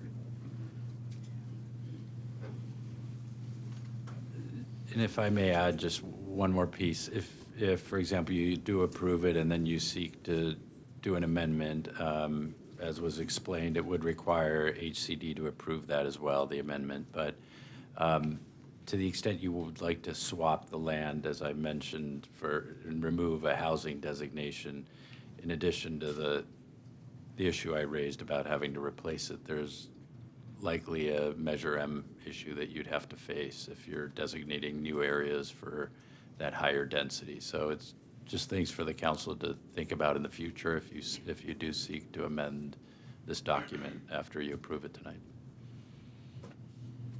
Presumably, this measure M issue would apply regardless if you want to hold off and make those switches. Well, you know what it looks like, looking at the numbers that you cited on cities that are non-compliant in different counties. If we don't agree with it tonight, it looks like we'll be joining a lot of other communities that aren't totally happy with what's going on. So maybe that's, sorry, Fred, I know you're kind of looking pained, but maybe that's not such a bad thing after all. This is critical. This could be very, very critical for our community. I, for one, apparently did not fully understand the overlay, because I thought we could mandate the combination of the two. I think that's what we all thought. With commercial or all commercial. I think we all thought that. I think there's been an addition of language by what has been proposed here tonight that's changing that for us. That's that by right.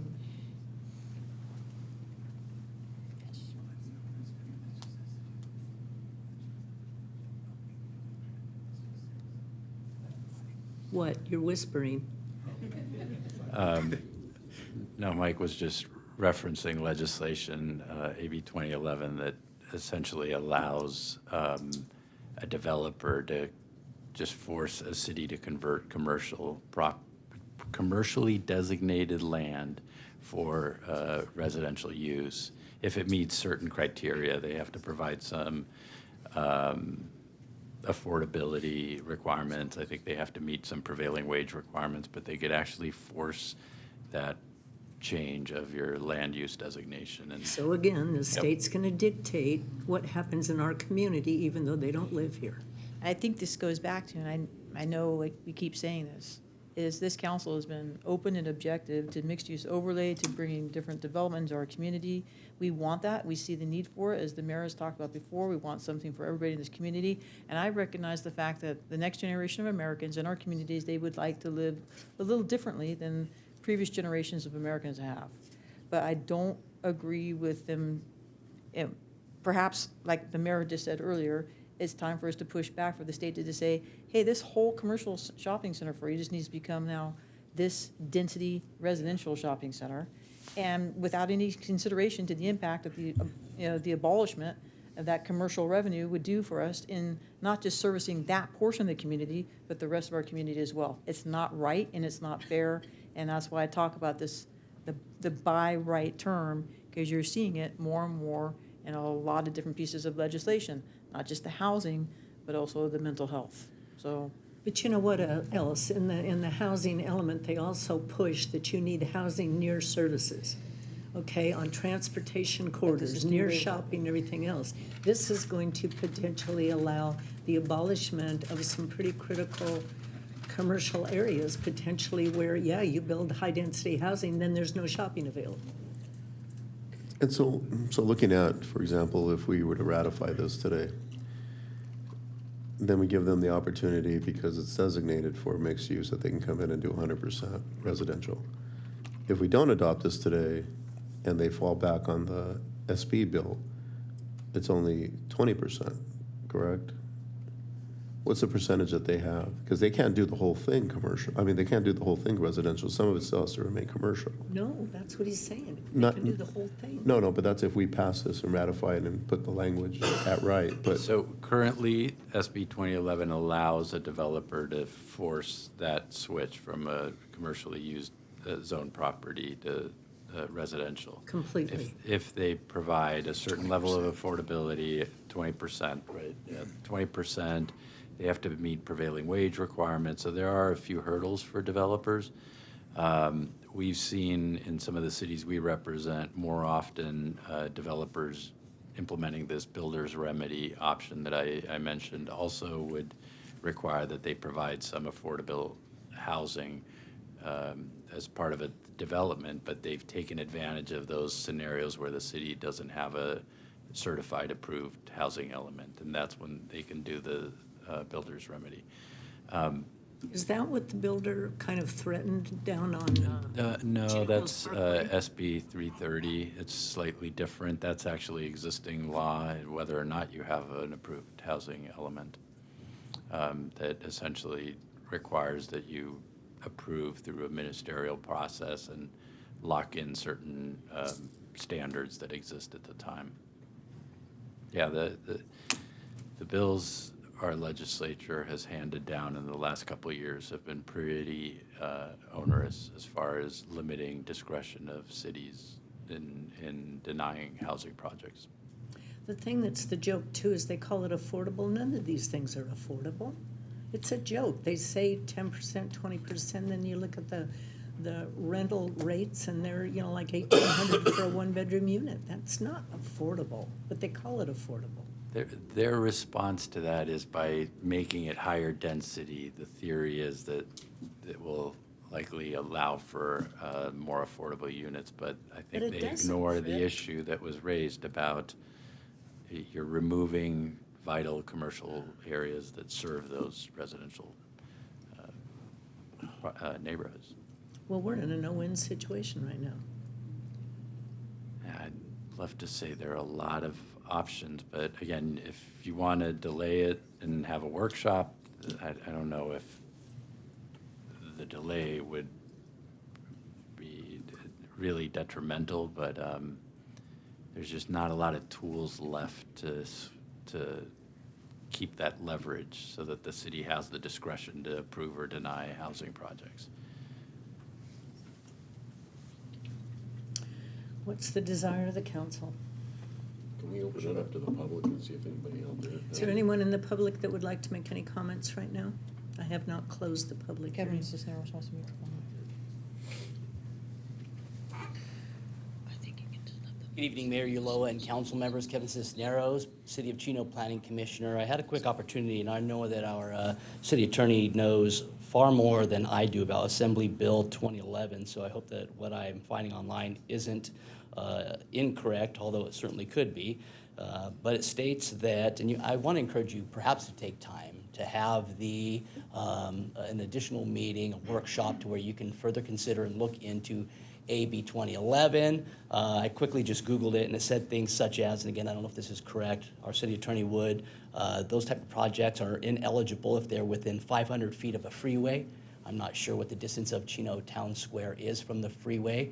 Also, as he mentioned, it either has to be 100% low income or mixed income, which might be where the 20% requirement comes from. So just looking at this, I would just like to encourage you to take your time before making this decision. My concern is that if you pass this today, that we might be stuck with the way it sits now and reads now, as we would have to apply for an amendment, which HCD may or may not give to us. So I just want to encourage you to take your time in making this decision. Thank you. For your input.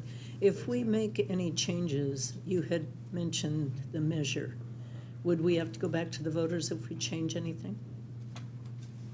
You would if you designate new areas for housing or increase the density of existing zoning that existed at the time Measure M was adopted. So if you, for example, switch some commercial areas to residential, that triggers a Measure M. If you increase residential densities from what existed when Measure M was approved in 87, But if you decrease, it does not, correct? If you decrease it, it does not. Right. Well, I think we're going to have to wait.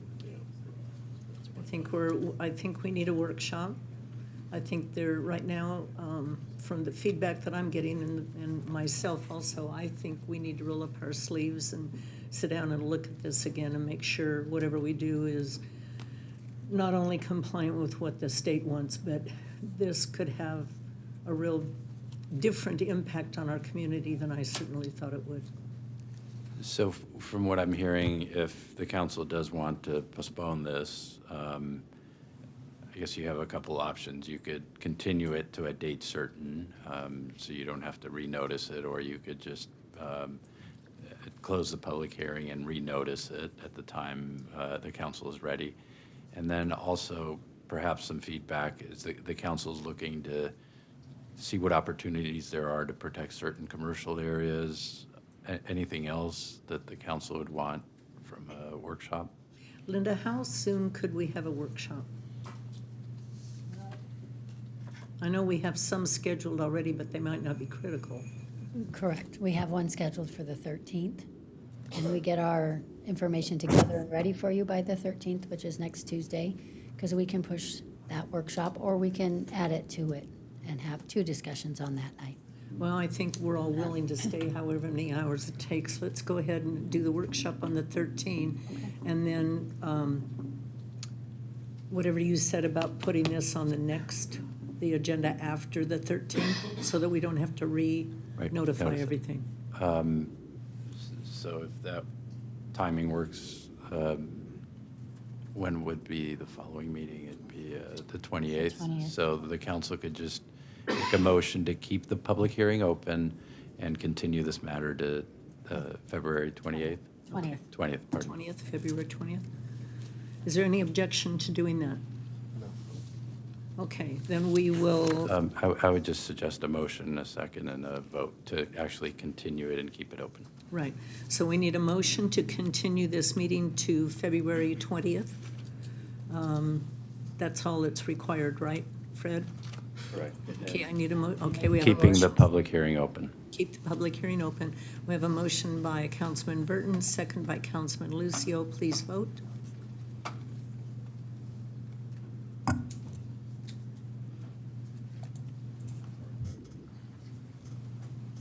We're short one. Me. Okay, item passes unanimously. So we will keep the public hearing open, have a workshop on the 13th, and continue this to the 20th.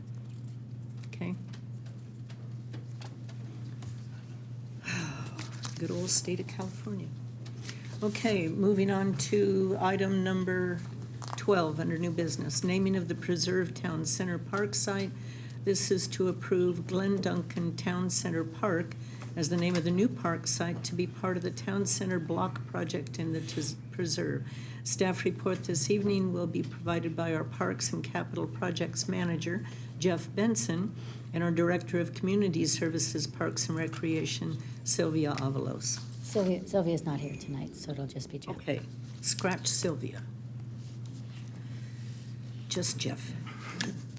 Good evening, Madam Mayor and members of the City Council. The city's current park naming guidelines provide several steps during the process. First, a list of potential park names is compiled from suggestions submitted by the public, city staff, and the developer. The suggestions are then forwarded to the Community Services, Parks and Recreation Commission for review. The commission has the option to review the names as an entire body or through a subcommittee prior to making a final recommendation to the full commission. The commission's final recommendation is then forwarded to the city council for final adoption. The park naming guidelines allow a park or facility to be named after an individual, living or deceased, who has provided a significant contribution to the development or improvement of the quality of life in the city. For example, Ruben S. Ayala Park and Fred Aguirre Square. Further, the park sites can be based on themes that characterize the individual park sites, such as neighborhood street names or significant site landmarks, for example, Liberty, Walnut, and Mountain View Parks. The development of the preserve area includes the construction of a park required by the development agreement with Lewis Operations Corporation. As conditioned by the preserve development agreement, the developer is required to design and construct a park in lieu of paying development impact fees for these facilities. Lewis Operations Corporation is currently in the design phase of a 10-acre public park site as part of the Town Center Block Project in the preserve. The site is located south of Market and east of Main Street. This block will also include a community center acting as a joint use facility with the San Bernardino County Library and a new Chino Valley Unified School District K through 8th grade school. This park proposes to include the following amenities: a dog park, half-court basketball courts, an outdoor fitness court, a walking track, an open turf field, a tot lot, shade structure, barbecues, splash pad, and public restrooms. The park is anticipated to open in late 2025. Lewis Operations Corporation proposed the name Glenn Duncan Town Center Park to acknowledge and commemorate former councilmember Glenn Duncan for his over 30 years of dedicated community service and for his significant contribution to improving the quality of life in the city of Chino. He was instrumental in the planning and approval of the preserve development. Therefore, Lewis Operations Corporation believes it would be fitting to honor former councilmember Glenn Duncan by naming this new park in the heart of the preserve community after him. On January 22nd, 2024, the Community Services Park and Recreation Commission met and voted unanimously in favor of recommending Glenn Duncan Town Center Park to be submitted to the City Council for adoption. At the commission meeting, 2 residents stated their support for this recommendation. At this time, staff is requesting City Council adopt Glenn Duncan Town Center Park as the name for the preserved Town Center Park site. This completes my report. I will be happy to answer any of your questions at this time. Okay, thank you very much. Are there any questions prior to calling on Tom? Yes. You know, why don't we just name it Glenn Duncan Park instead of Glenn Duncan Town Center Park? Similar to Ruben S. Ayala Park, why put the town center in there? That's council's prerogative. I mean, I would prefer just Glenn Duncan Park, or if he's got a middle initial, add that as well. Any comments on that? Objections? I like the idea of naming it just Glenn Duncan Park. Okay. We do have our own request to speak, and that being Tom Howie.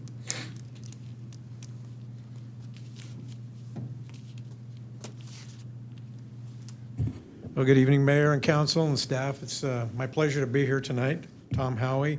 And after the last item that you guys had to wrestle with, everybody thinks your job is easy. But that was a real tough issue, and I'm glad to see you taking more time with that. But anyway, You're glad you're not up here anymore, aren't you? Yeah, that's.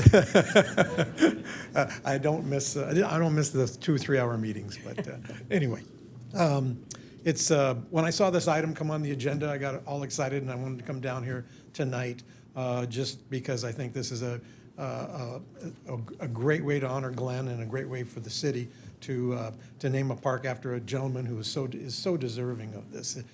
Not only just the work he did on the council, but all the things that he did for the community. We have a lot of great people that have been here and still are here and could get a name, but I think Glenn Duncan is an excellent choice for this. I know we have 3 members that knew Glenn on the council very, very well. I think that I was so happy to see that Lewis Operating put his name up there, and also our commission to take a look at this and to approve it. And I just think it's just a great name for a park for a great day in Chino. So that's all I got. Thank you. You bet. Thank you. Cindy, do you want to come up and say anything? No. Okay. Any comments from council? Then I would. Oh, I'm sorry, Do you have a comment? Okay. Oh, gosh. I just want to say that I'm very, very happy for Cindy tonight and her whole family. I was one of the residents that spoke at the Community Service Commission in support of this. And if you didn't have a chance to meet Glenn Duncan, I'm sorry for that, but he was a great man. Tom has already reiterated that. And it's going to be very nice for our community to have a park dedicated in his honor. He was a very noble man and served this community for a long time.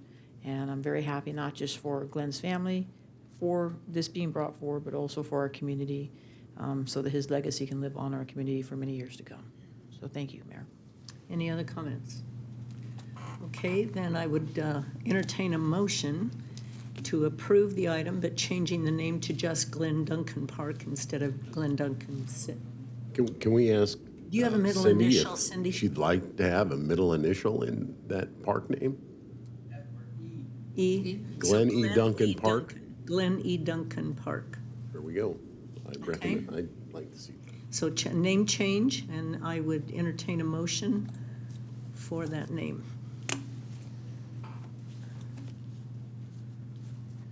Okay, we have a motion from Mayor Pro Tem Comstock, second from Councilman Lucio. Please vote. Item passes unanimously.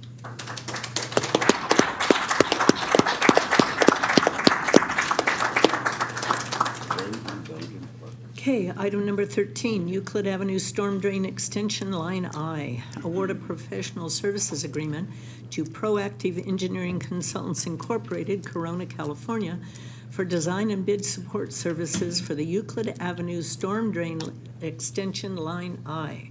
Staff report this evening provided by Michelle Henderson, Principal Engineer, and Heijen Lee, Director of Public Works. Line I has been a subject around here for a long time.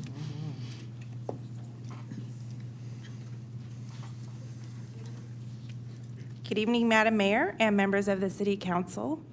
For your consideration this evening is a professional services agreement for design and bid support services for a new capital improvement project entitled the Euclid Avenue Storm Drain Extension Line I in the amount of $1,706,965 and authorization of project management service expenditures of up to $119,880 for a total project amount of $1,826,845. City staff solicited requests for proposals for professional consulting services for preparation of plans, specifications, and estimate for the design of the Euclid Avenue Storm Drain Extension Line I project. Storm Drain Line I is a proposed master plan storm drain facility for both the cities of Chino and Ontario. Line I, within the limits of City of Chino, is bounded by Merrill Avenue to the north, Pine Avenue to the south, and will run along the eastern side of Euclid Avenue as shown on the exhibit. Line I will receive off-site flows from the City of Ontario through a storm drain system located at the intersection of Euclid and Merrill Avenues. The proposed Line I will consist of approximately 19,200 linear feet of a double 10-foot by 8-foot reinforced concrete box drainage structure. This would replace the interim open channel facilities currently along the eastern edge of Euclid Avenue and allow for the future ultimate lane additions to Euclid Avenue. On April 18, 2023, the City of Chino approved a memorandum of understanding with the City of Ontario for shared financing of the construction of Storm Drain Line I. Additionally, on March 13, 2023, the cities of Chino and Ontario formally requested that the San Bernardino County Flood Control District participate in cost share of 50% of the construction of Line I. A tri-party agreement is currently being reviewed and will be brought to City Council for approval at a later date. Once approved, a portion of the design cost would be reimbursable under this agreement. Staff recommends moving forward with the final design of Line I now in order to plan for the future connection of the storm drain facilities to be located at the intersection of Euclid and Pine Avenues, for which the street improvements are currently nearing final design. On October 26, 2023, the city closed the proposal window on Planet Bids and received 2 proposals. After staff evaluation, the city selected a consultant within the guidelines of the State of California Government Code and city's purchasing ordinance. Staff recommends the City Council approve a professional services agreement for design and bid support services for City Project SD 240 in the amount of $1,706,965 with Proactive Engineering Consultants, Inc. of Corona, California.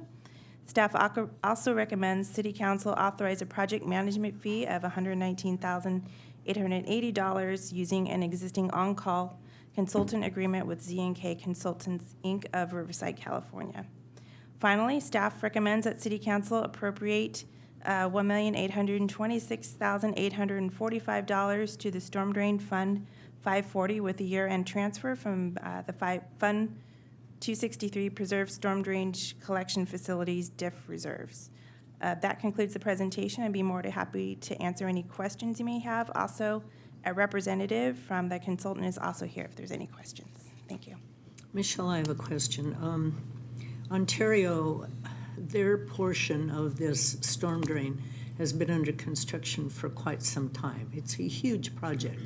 The design team that you have selected, staff has selected, is that the same design team that did the Ontario portion? It is not. It is not. Is there going to be any problem with coordinating the connections of those two? They shouldn't have any problem with obtaining the plans from that project. Also, coordinating with the San Bernardino County Flood Control District for their review also, so they would have concurrent design elements. It's too bad we couldn't do that whole stretch all at one time instead of two phases. That would have been a lot easier, because it has been a big disruption along Euclid Avenue. Any further questions or comments? Okay, then I would any comments from the audience? Anyone have anything to say about the storm drain? Okay, then I would encourage a motion and a second, please, to approve this item. Motion from Councilman Flores, second from Councilman Lucio. Please vote. Item passes unanimously. Item number 14, award of contract Yorba Avenue Street Improvements Project ST233, and Local Street Rehabilitation FY 2024 Project ST241. This item is to award the construction contract to Hardy and Harper and professional services agreement for geotechnical services to Geotech Incorporated in connection to Project ST233 and ST241. Once again, our staff report will be provided by Michelle Henderson and Hayden Lee. Okay. Good evening, Madam Mayor and members of the City Council. For your consideration this evening is an award of construction contract and authorization of expenditures for the Yorba Avenue Street Improvement Project, ST233, and the Local Street Rehabilitation Fiscal Year 2024 Project, ST241. The contract under consideration consists of these two projects. First, the Yorba Street Improvement Project generally consists of improvements to Yorba Avenue between Chino Avenue and Schaefer Avenue. The scope of improvements includes sidewalk connectivity, curb and gutter installation, and removal of non-city and city-owned trees on the west side of Yorba Avenue, asphalt rehabilitation, curb ramps, and widening of asphalt pavement and installation of a berm on the southern end of the project. 2 adjacent industrial streets, Lanier and Marietta, were also added to the pavement rehabilitation scope due to their deficient condition. The improvements will exclude the developer-driven frontage improvements that are currently being constructed for their proposed 325,000 square foot industrial building located at 13404 Yorba Avenue. However, as part of that project's entitlement, the developer was required to contribute $440,000 towards the city's capital improvement project for Yorba Avenue. The second project is for the city's fiscal year 2024 Local Street Rehabilitation Project, ST241. Just as a recap, city staff presented recommendations from the city's pavement management inventory program to City Council at a workshop held back in June of 2023. As mentioned, to meet the target pavement condition index, or the PCI score of 75, the program had identified annual expenditures of $11.8 million per year over the next 5 years. This is essentially an additional $7 million per year over what the city currently allocates towards the pavement management program from Measure I and road maintenance and rehabilitation account revenues. At that time, Council had directed staff to devise a plan with a dedicated $21 million towards pavement and rehabilitation during the next 2 fiscal years to achieve targeted street conditions throughout the city. On July 6, 2023, staff presented to the Streets Infrastructure Committee a Phase 1 citywide pavement rehabilitation project, which included a proposal for a pilot program. The pilot program was devised as a cost-effective and timely solution to meet the challenge of completing pavement rehabilitation projects that also met the city's policy on accessible facilities in the public right-of-way. The pilot program utilizes ADA ramp layouts that have proven to work in previous projects. Ramps are laid out through field measurements conducted at each corner, and ramp exhibits are provided as part of the bid package. Work is continuously inspected by the city's representative during construction. The pilot program also separates the concrete work contract from the asphalt paving contract with the idea to advertise and award contracts on a rolling basis. Staff had selected to focus on streets that were primarily identified as poor to fair conditions, as shown in the area of focus on this exhibit. The pilot program Phase 1 area was selected to be on 7th Street from B Street to Washington Avenue. Between the months of July through September 2023, concrete improvements consisting of 20 ADA ramps and 2 alley approaches were constructed. The city utilized their existing concrete maintenance contract for this portion of the work. And here's just some examples of the ramp improvements that were completed as part of that phase. This is 7th Street at B Street. And as you can see on the corners, we tried to preserve or install landscaping to keep a softened edge on the corners. Here's another example of the ramps at 7th Street at B Street. This is 7th Street at Washington. And this is 7th Street at Riverside Drive. The local street rehabilitation fiscal year 2024 project includes the asphalt rehabilitation associated with the pilot program Phase 1 area, in addition to selected street segments identified for rehabilitation this fiscal year. Pavement rehabilitation will consist of varying 2 to 4 inch of mill and overlay, depending on the condition of the roadway. Repairs to an approximately 1,000 foot by 12 foot failing roadway segment on Ramona Avenue between Chino and Schaefer Avenue were also added to the project. On September 14, 2023, staff published a formal notice inviting bids via the city's Planet Bids website. The lowest responsible bidder was determined to be Hardy and Harper, Inc. of Lake Forest, California, with the alternate bid price amount of $3,195,550. Staff is therefore recommending City Council award a construction contract in the amount of $3,195,550 to Hardy and Harper, Inc. for the Yorba Avenue Street Improvements Project and Local Street Rehabilitation Fiscal Year 2024 project. Staff is also recommending authorization to spend up to $160,260 for construction management services, $10,000 for overtime inspection costs, and $319,555 for contingency costs. Additionally, staff is recommending authorization to award a professional services agreement with Geotech, Inc. of Corona, California, in an amount not to exceed $53,826 for geotechnical services. This brings the total potential project cost to $3,739,191. This concludes my presentation, and be happy to answer any questions. Thank you very much. Prior to questions of staff, is there anyone in the audience that would like to address the council on this item? Seeing none, council comments? I have a comment. Go ahead, Mark. Curtis or Mark? Which one? Kurt? Okay.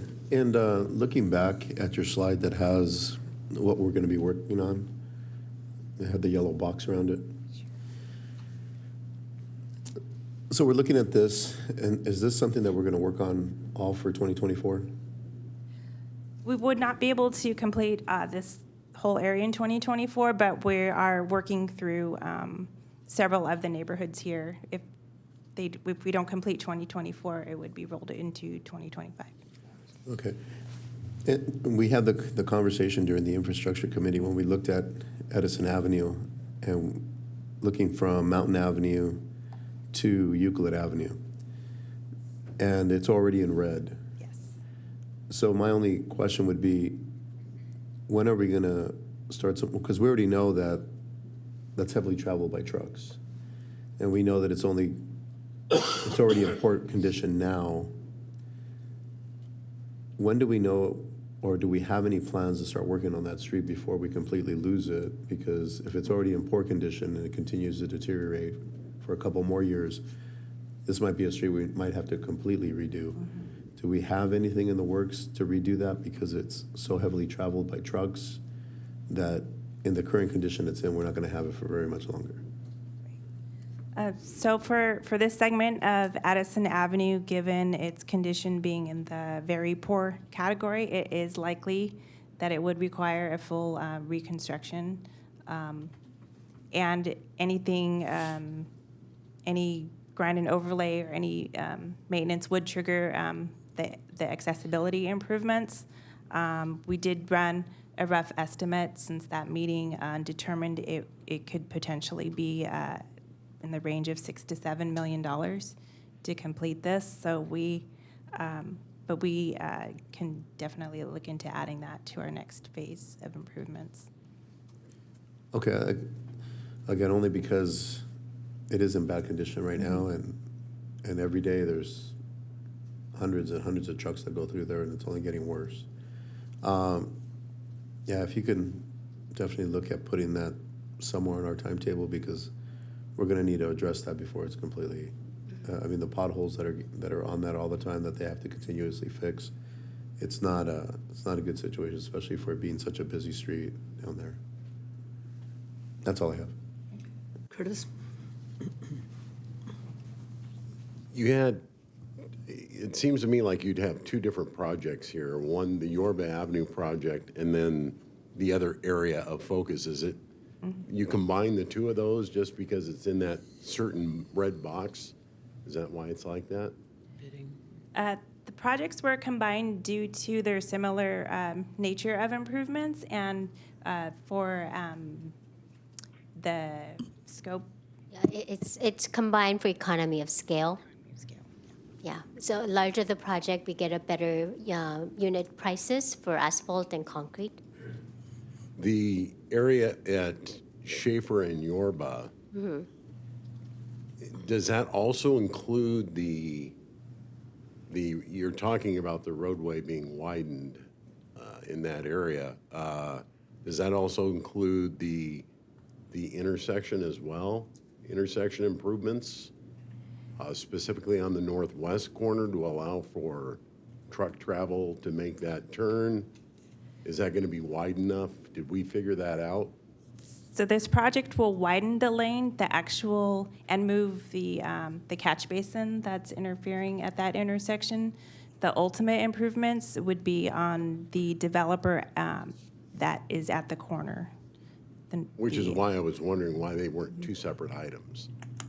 So, because there's going to be some significant changes that are going to have to be made there in order for trucks to travel up and down Yorba onto Schaefer.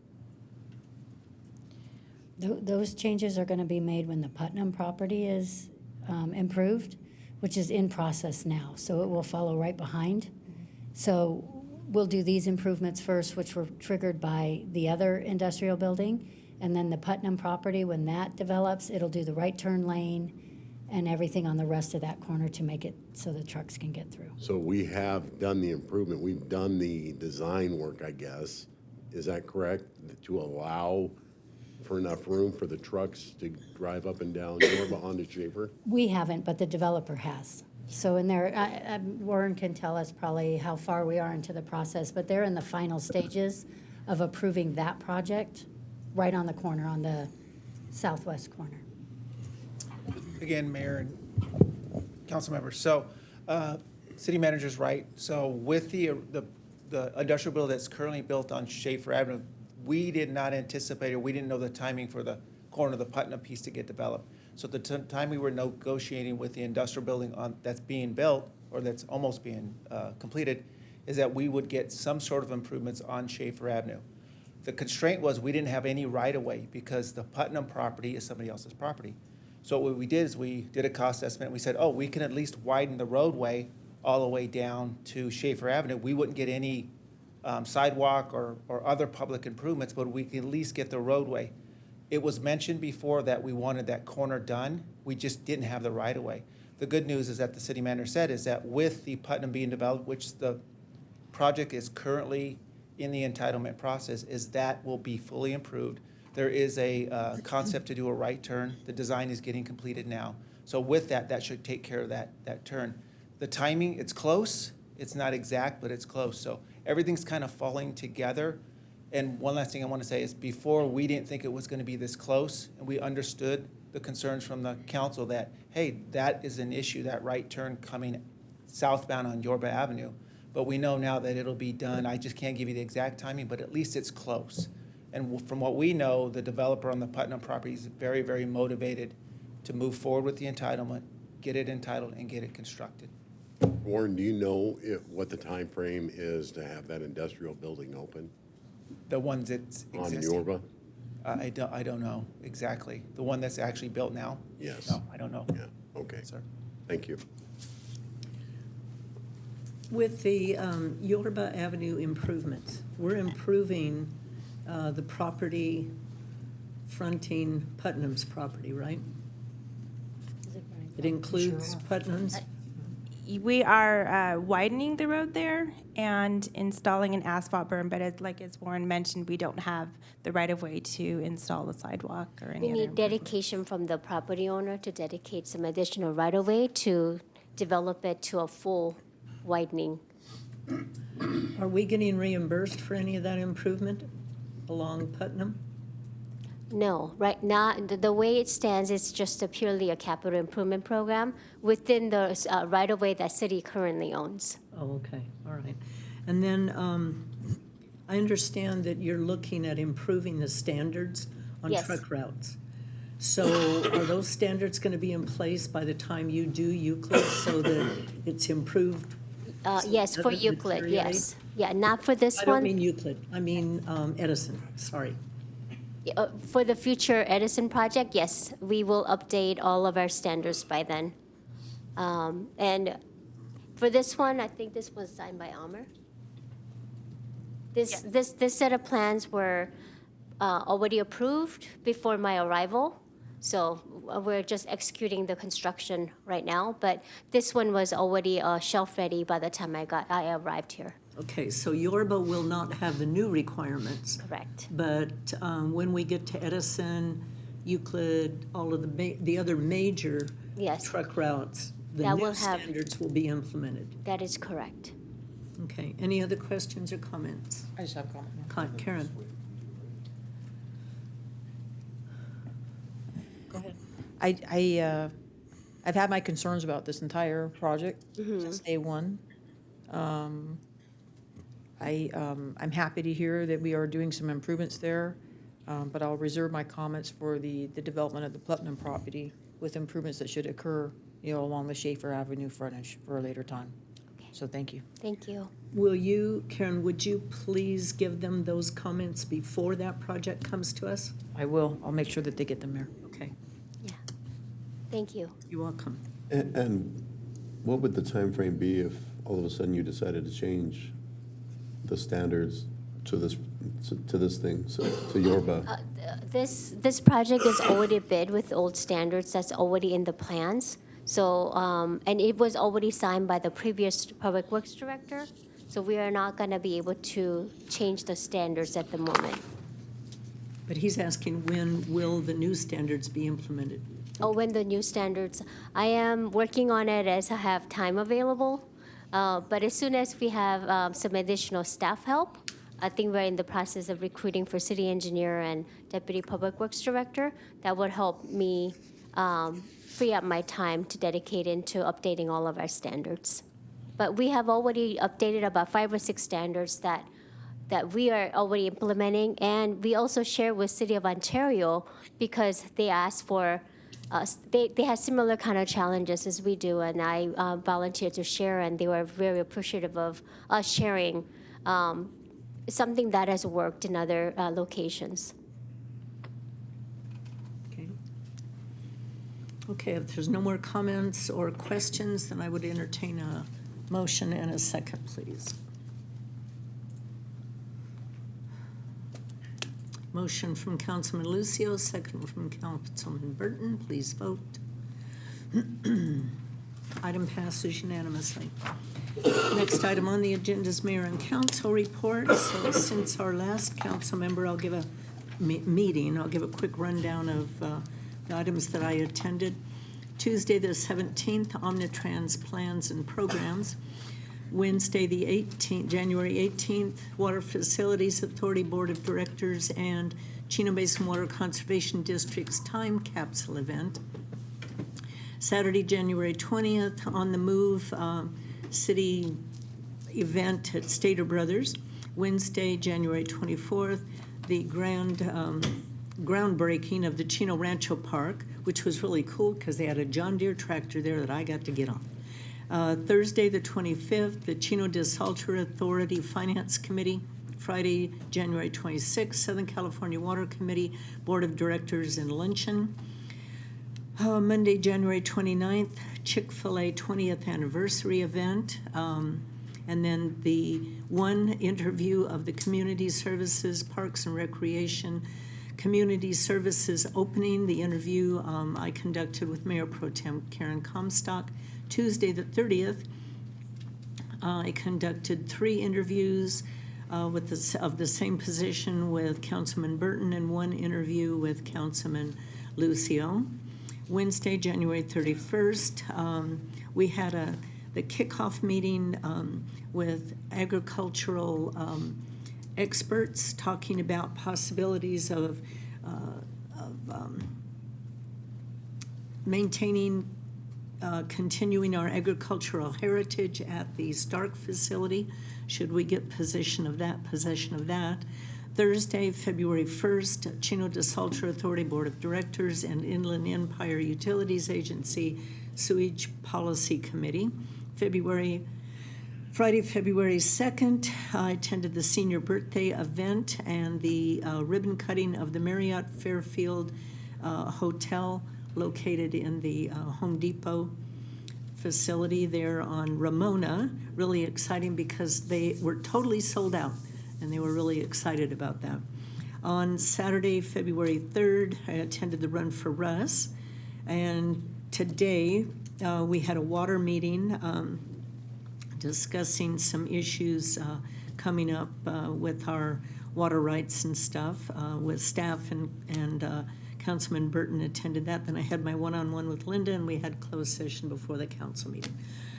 So that's a quick rundown of what I did since the last meeting. Mayor Pro Tem Comstock.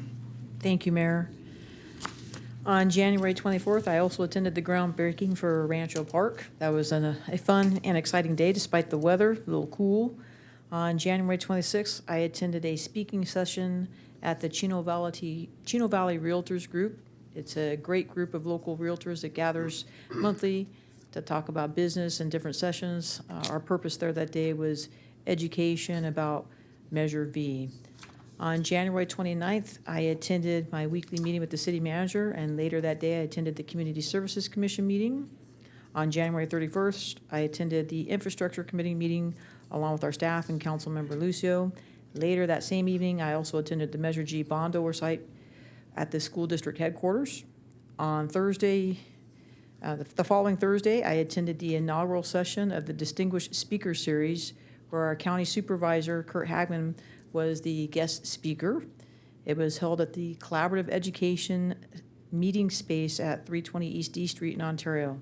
This is a nice partnership between the University of La Verne and their College of Law, as well as Randall Lewis. It's a beautiful facility that they're building there for education and public use, along with their mixed-use overlay development that they're doing there. It's going to be very nice. It was actually a well-attended event, and I just want to say that our 4th District County Supervisor did a great job that night speaking about his vision for the county and different projects that he's working on.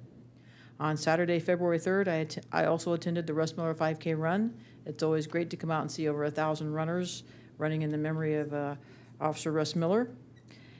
And then on Monday, May 5th, I participated in a meeting with my staff and the Army Corps of Engineers, Mayor. We actually were successful in getting the local colonel for the Army Corps into a conference call. I also want to thank Pat Loy, Aaron O'Leary, our staff, our police chief, city manager, the assistant city manager for scheduling this meeting as it deals with infrastructure and transportation projects that we're trying to accomplish with Euclid Avenue bridging, with Pine Avenue connectivity, with Phase 3 of the Pine Avenue widening project, which is one of the first priorities for us right now. It was a productive meeting, and I'm confident that we're going to be able to get the Army Corps to help us advance those transportation and infrastructure projects. That brings us to tonight, Mayor. I attended closed session with our staff and the city attorney. And then just the last thing, I just really quickly want to give a shout out to Lewis and Blanchy for the patio. Not only are they a great local business there at the patio cantina, where they serve good food and do a good business down there. They give a lot back to our community, which is one of the things we're looking for in our local Business of the Month award. Also, a lot of people don't know that they own another business at Central and Walnut called The Perfect Spot. It's kind of a healthy smoothie blending place right there by Superior Market. If you want to get in there and grab a good smoothie, I suggest it. It's good stuff. So that concludes my report, Mayor. And, last thing, it's my brother's birthday today. So happy birthday, baby brother. He's 43 years old today. So that concludes my report. Lewis and Blanchy, going there is like going to a family home. Sure is. You know, they're very friendly folks. Councilman Burton, you have item number 15, the Community Support Fund. Yeah, thank you, Mayor. I'd like to request approval of Community Support Fund contributions of $250 to Chino Kiwanis Club, $500 to the Chino Police Officers Foundation. I'd also like to add 2 additional contributions to the next cycle if possible, and that's $500 to the Chino American Little League, as well as $500 to the Chino National Little League.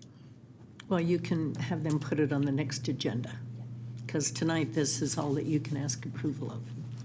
Okay, is there a motion and a second for item number 15? Motion from Councilman Flores, second by Mayor Pro Tem Comstock. Please vote. Item passes unanimously. Now your report. On January 20th, I attended a retirement celebration with the Mayor Pro Tem for Leonard Washington from the Chino Valley Unified School District. Leonard had been a security officer with the school district for 41 years, protecting our students and our community. We really appreciate the service that gentleman brought to this city and this community. He did amazing work. January 23rd through the 26th, I attended training with the California League of Cities. The 29th, a water meeting with staff, as well as Council Member Flores. Then I attended my weekly meeting with the city manager, and then a community meeting with the chief and the police department at Hampshire Village. On the 30th, community services interviews with the mayor here at City Hall, and a community meeting at the Preserve Community Center with Councilmember Lucio and our staff. On the 2nd, I attended a ribbon cutting at the Fairfield Marriott. On the 3rd, the Russ Miller Memorial 5K and Community Walk. On the 5th, my meeting with the city manager. And then on the 6th, today, another water meeting talking about litigation as well as closed session. And that's the end of my report, Mayor. Okay, thank you. I did fail to mention one thing that I attended, and that was the Kiwanis play. Went to that on Saturday, and our former police chief Simmons was part of it, as was Councilman Flores. I did not know that you were such a ham. He did a really good job, and it was fun. Okay, Councilman Flores, you also have item number 16. Yes, thank you, Mayor. And this HAM is asking for the council to approve community support funds contributions of $500 to Chino Kiwanis Club and $500 to Chino National Little League. Okay, I'd entertain a motion and a second, please. Motion from Mayor Pro Tem Comstock, second from Councilman Lucio. Please vote. Item passes unanimously. Your report, please. Yes, thank you. Let's see, on the 22nd of January, I attended the Chino Valley Chamber of Commerce Board meeting. On the 24th of January, I attended the Chino Ranch Park groundbreaking. On the 27th of January, I attended Chili Snow Day, and it's been quite the winter season for us here in Chino, but that day just happened to be about 80 degrees, so that was great. On the 29th of January, I attended the water meeting with some of our staff and Councilmember Kurt Burton. On the 2nd of December, I attended the ribbon cutting over at the Marriott Fairfield as well. And as mentioned, between the 1st and the 4th of February, I starred in the Kiwanis play, which was a great experience. And just want to say, Harvey Luth, he just stepped out a couple minutes ago, but he made a special cameo our last day of the play, so that was pretty cool. And again, just thank you for the opportunity to the Chino Kiwanis Club.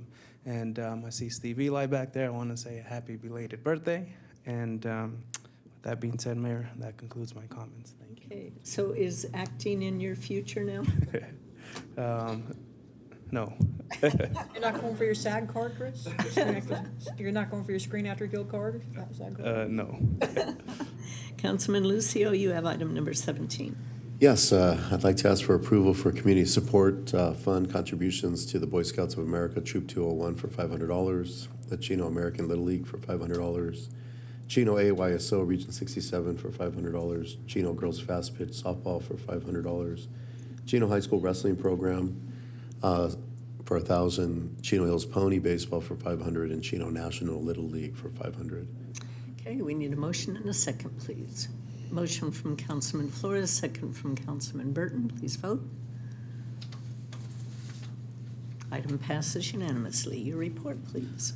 Okay, on the 17th, I met with Glenda Chavez from Waste Management. On the 23rd, I met with the city manager. Later on that day, I had a meeting at College Park regarding Measure V. On the 24th, I attended the Chino groundbreaking for Chino Rancho Park. On the 30th, I attended another meeting with the city manager. Later that day, I did a community service commission interview with the mayor. And on that night, I attended a meeting in the preserve regarding Measure V as well. On the 31st, I had an Infrastructure Streets Committee meeting with Mayor Pro Tem Comstock and our staff. On the 4th, I attended the Run for Russ. And on the 6th, I attended another meeting with the city manager. And what I wanted to congratulate was the Chino High School boys wrestling team. They competed in league finals. They won the duels, so they're the duels champions, but they competed in their finals for their league. And out of the 14 weight classes, they took first place in 12. And they took second place in one. One of the weight classes took second place, and the other one, I believe, came in third. So all of them are moving on to CIF this week. I'm not sure where their CIF is, but obviously there's some excitement there because this is by far the best they've ever done. So that's part of the reason why I'm hoping that a lot of them are able to go on to stay at Bakersfield. So hopefully this contribution gets to them, so they can book their rooms and not have to worry about fundraising to be able to travel and only have to focus on wrestling, not fundraising. But I just wanted to congratulate them, congratulate their coach. He's done a great job. So I just hope this continues. I know they really want to start a youth program. Right now, I guess they don't really have the room for it, but I think they're going in the right direction, so I'm really happy with that. I also want to say, obviously, Cindy Duncan isn't here, but I just wanted to obviously let her know that I'm thankful that we could do something for her husband since he gave so much time and part of his life here for the city of Chino was it was something nice that we were able to do for them. So I just wanted to let her know that I'm truly happy that we were able to do something in his memory because he gave a lot for this community. And that's all I have. Thank you. Okay, thank you. City Manager Reich. Thank you, Mayor. I think we've all noticed a little bit of rain the last couple of days. I just want to thank our team for all their preparation for the storm. The chief is going to give us an update on our impacts and our preparation during his report, but I want to thank them for their hard work and dedication because there have been a lot of issues happening in other communities we didn't have here. So I'll leave the rest of it up to him, and you'll hear what a great job our team did. Okay, thank you. City Attorney Galante. No report, thank you, Mayor. Police Chief. I have Public Works Director is Legion. She could come up and I'll give mine and then she'll talk about a little bit of the public works. So we had 2 storms that came through. The first one Wednesday and Thursday, not much impact on our community. The second one, which came in late Sunday night, obviously some pretty significant impact that's still going on. So prior to the first storm, we had our quality of life officers out on bicycle riding through the storm drains, making sure that we did not have unsheltered people living there or staying there prior to the rain coming. Since Sunday, we've had specifically our traffic unit and then Public Works team working throughout the day and night, handling the closures. We've had quite a few different road closures throughout the city as a result of flooding. Probably the most significant one was Euclid Avenue, where we closed it just after midnight, Sunday night, Monday morning, and it opened up early this morning.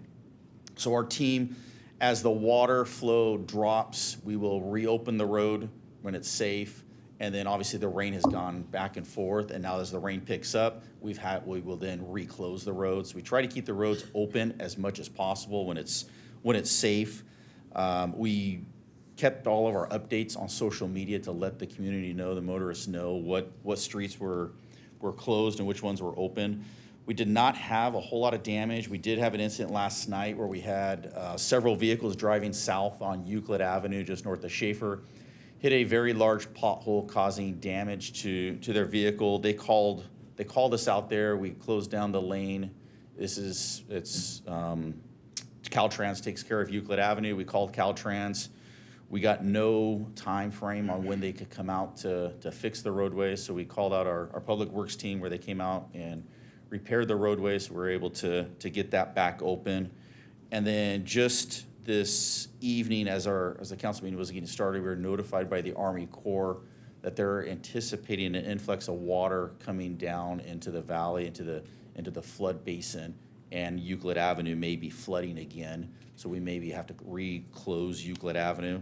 If that's the case, we will update our social media. We'll put out signboards again to let the residents and the commuters know that the street's closed. They are going to release water from the dam tonight to hopefully prevent that from overflowing. So I'll turn it over to Hajan to go over the Public Works portion. Yeah. Thank you. Thank you for the opportunity to kind of partner together and give you an update. Public Works was very well prepared, and they're really quite an expert in preparing for emergencies. And so our sewer and storm drain crew cleared all the catch basins and channels before the storm arrived, just so that debris doesn't obstruct the flow. And sand and sandbags are all delivered to all the fire stations before the storm arrived, and additional sand was delivered even just today. And our dispatch traffic control device, and as you know, we have regular locations that are prone to flooding. So all of those locations, they pre-dispatched all the traffic control devices so that when it's time to close it, all the devices are already there. So they were out there in the middle of the night closing roadways in conjunction with our police officers. And our weekend staff also extended their workday on Sunday until 9 p.m. to assist the storm response and shut down additional streets and checking catch basins citywide. And also 4 street staff started their shift at 4 a.m. On Monday to check, again, clear all the basins because of the debris and leaves, they constantly clog up our system. And Monday night, yesterday, we had additional staff on call to assist duty personnel, and we have we have 4 employees on street and then 2 from ground staff addressing down trees, potholes, and road closures and flooding and making sure the debris are cleared out before we open them back up. Because we occasionally open them back up and then we close them and then we open them back up and close them. And Monday, IUA notified our staff requesting for potential need for mutual aid. As Director Eli have shared with you that they had about 200 or 250% more flow coming into their treatment plant, in their wastewater treatment plant. The reason for that is a lot of our sewer system, even sewer laterals and our sewer mains are made with vitrified clay pipe. And sometimes the joints are not always watertight. So then stormwater that percolates into the ground sometimes catches our sewer, and then it infiltrates into our sewer system, which eventually ends up in IEUA's treatment plant. So it happens every year, and especially in the flooded roadways, if we have catch basins, or not catch, sewer manholes. Also, sewer manholes have little pick holes, and they take in water, stormwater as well. And staff is continuing to monitor and clear debris, utilizing all of our Vector trucks and such. And we are ready for whatever that happens even tonight. And we heard from Army Corps, again, we're standby to assist if they need us. But we're hoping that the release is controlled and it's not gonna be a lot of flooding event, but that portion of Euclid is also controlled by Caltrans. So we're just there to stand by in case they need us. Hey, Jen, I've noticed on different roadways that I've gone on around the city, because of the storm, we are creating potholes. Not real big ones, but it's starting to deteriorate. When this storm is over, is your crew gonna go out there and patch those before they become an issue? Yes, they will. They will go and assess all the major arterials first to make sure that we don't end up with cars being damaged because of big potholes. Okay, thank you. Yes. That's it of our report, unless you have any questions. So no homeless were in danger or anything?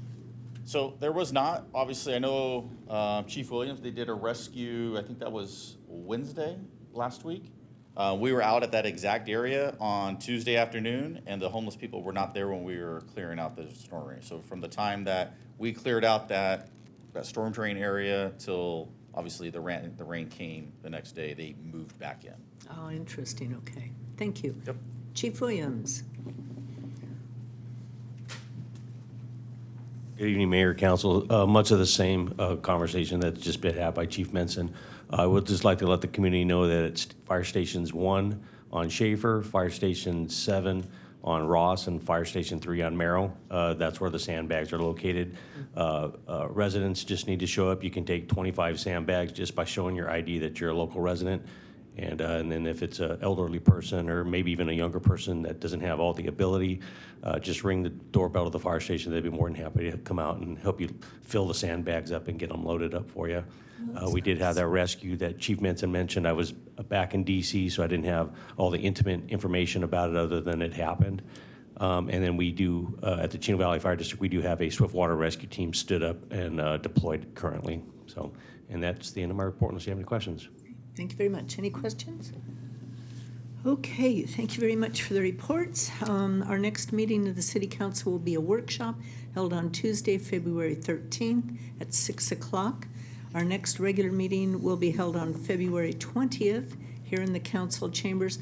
The workshop, Linda, that will be here in the council chambers as well? Yes, it will, starting at 6. Starting at 6. Okay, thank you very much. With that, we are adjourned.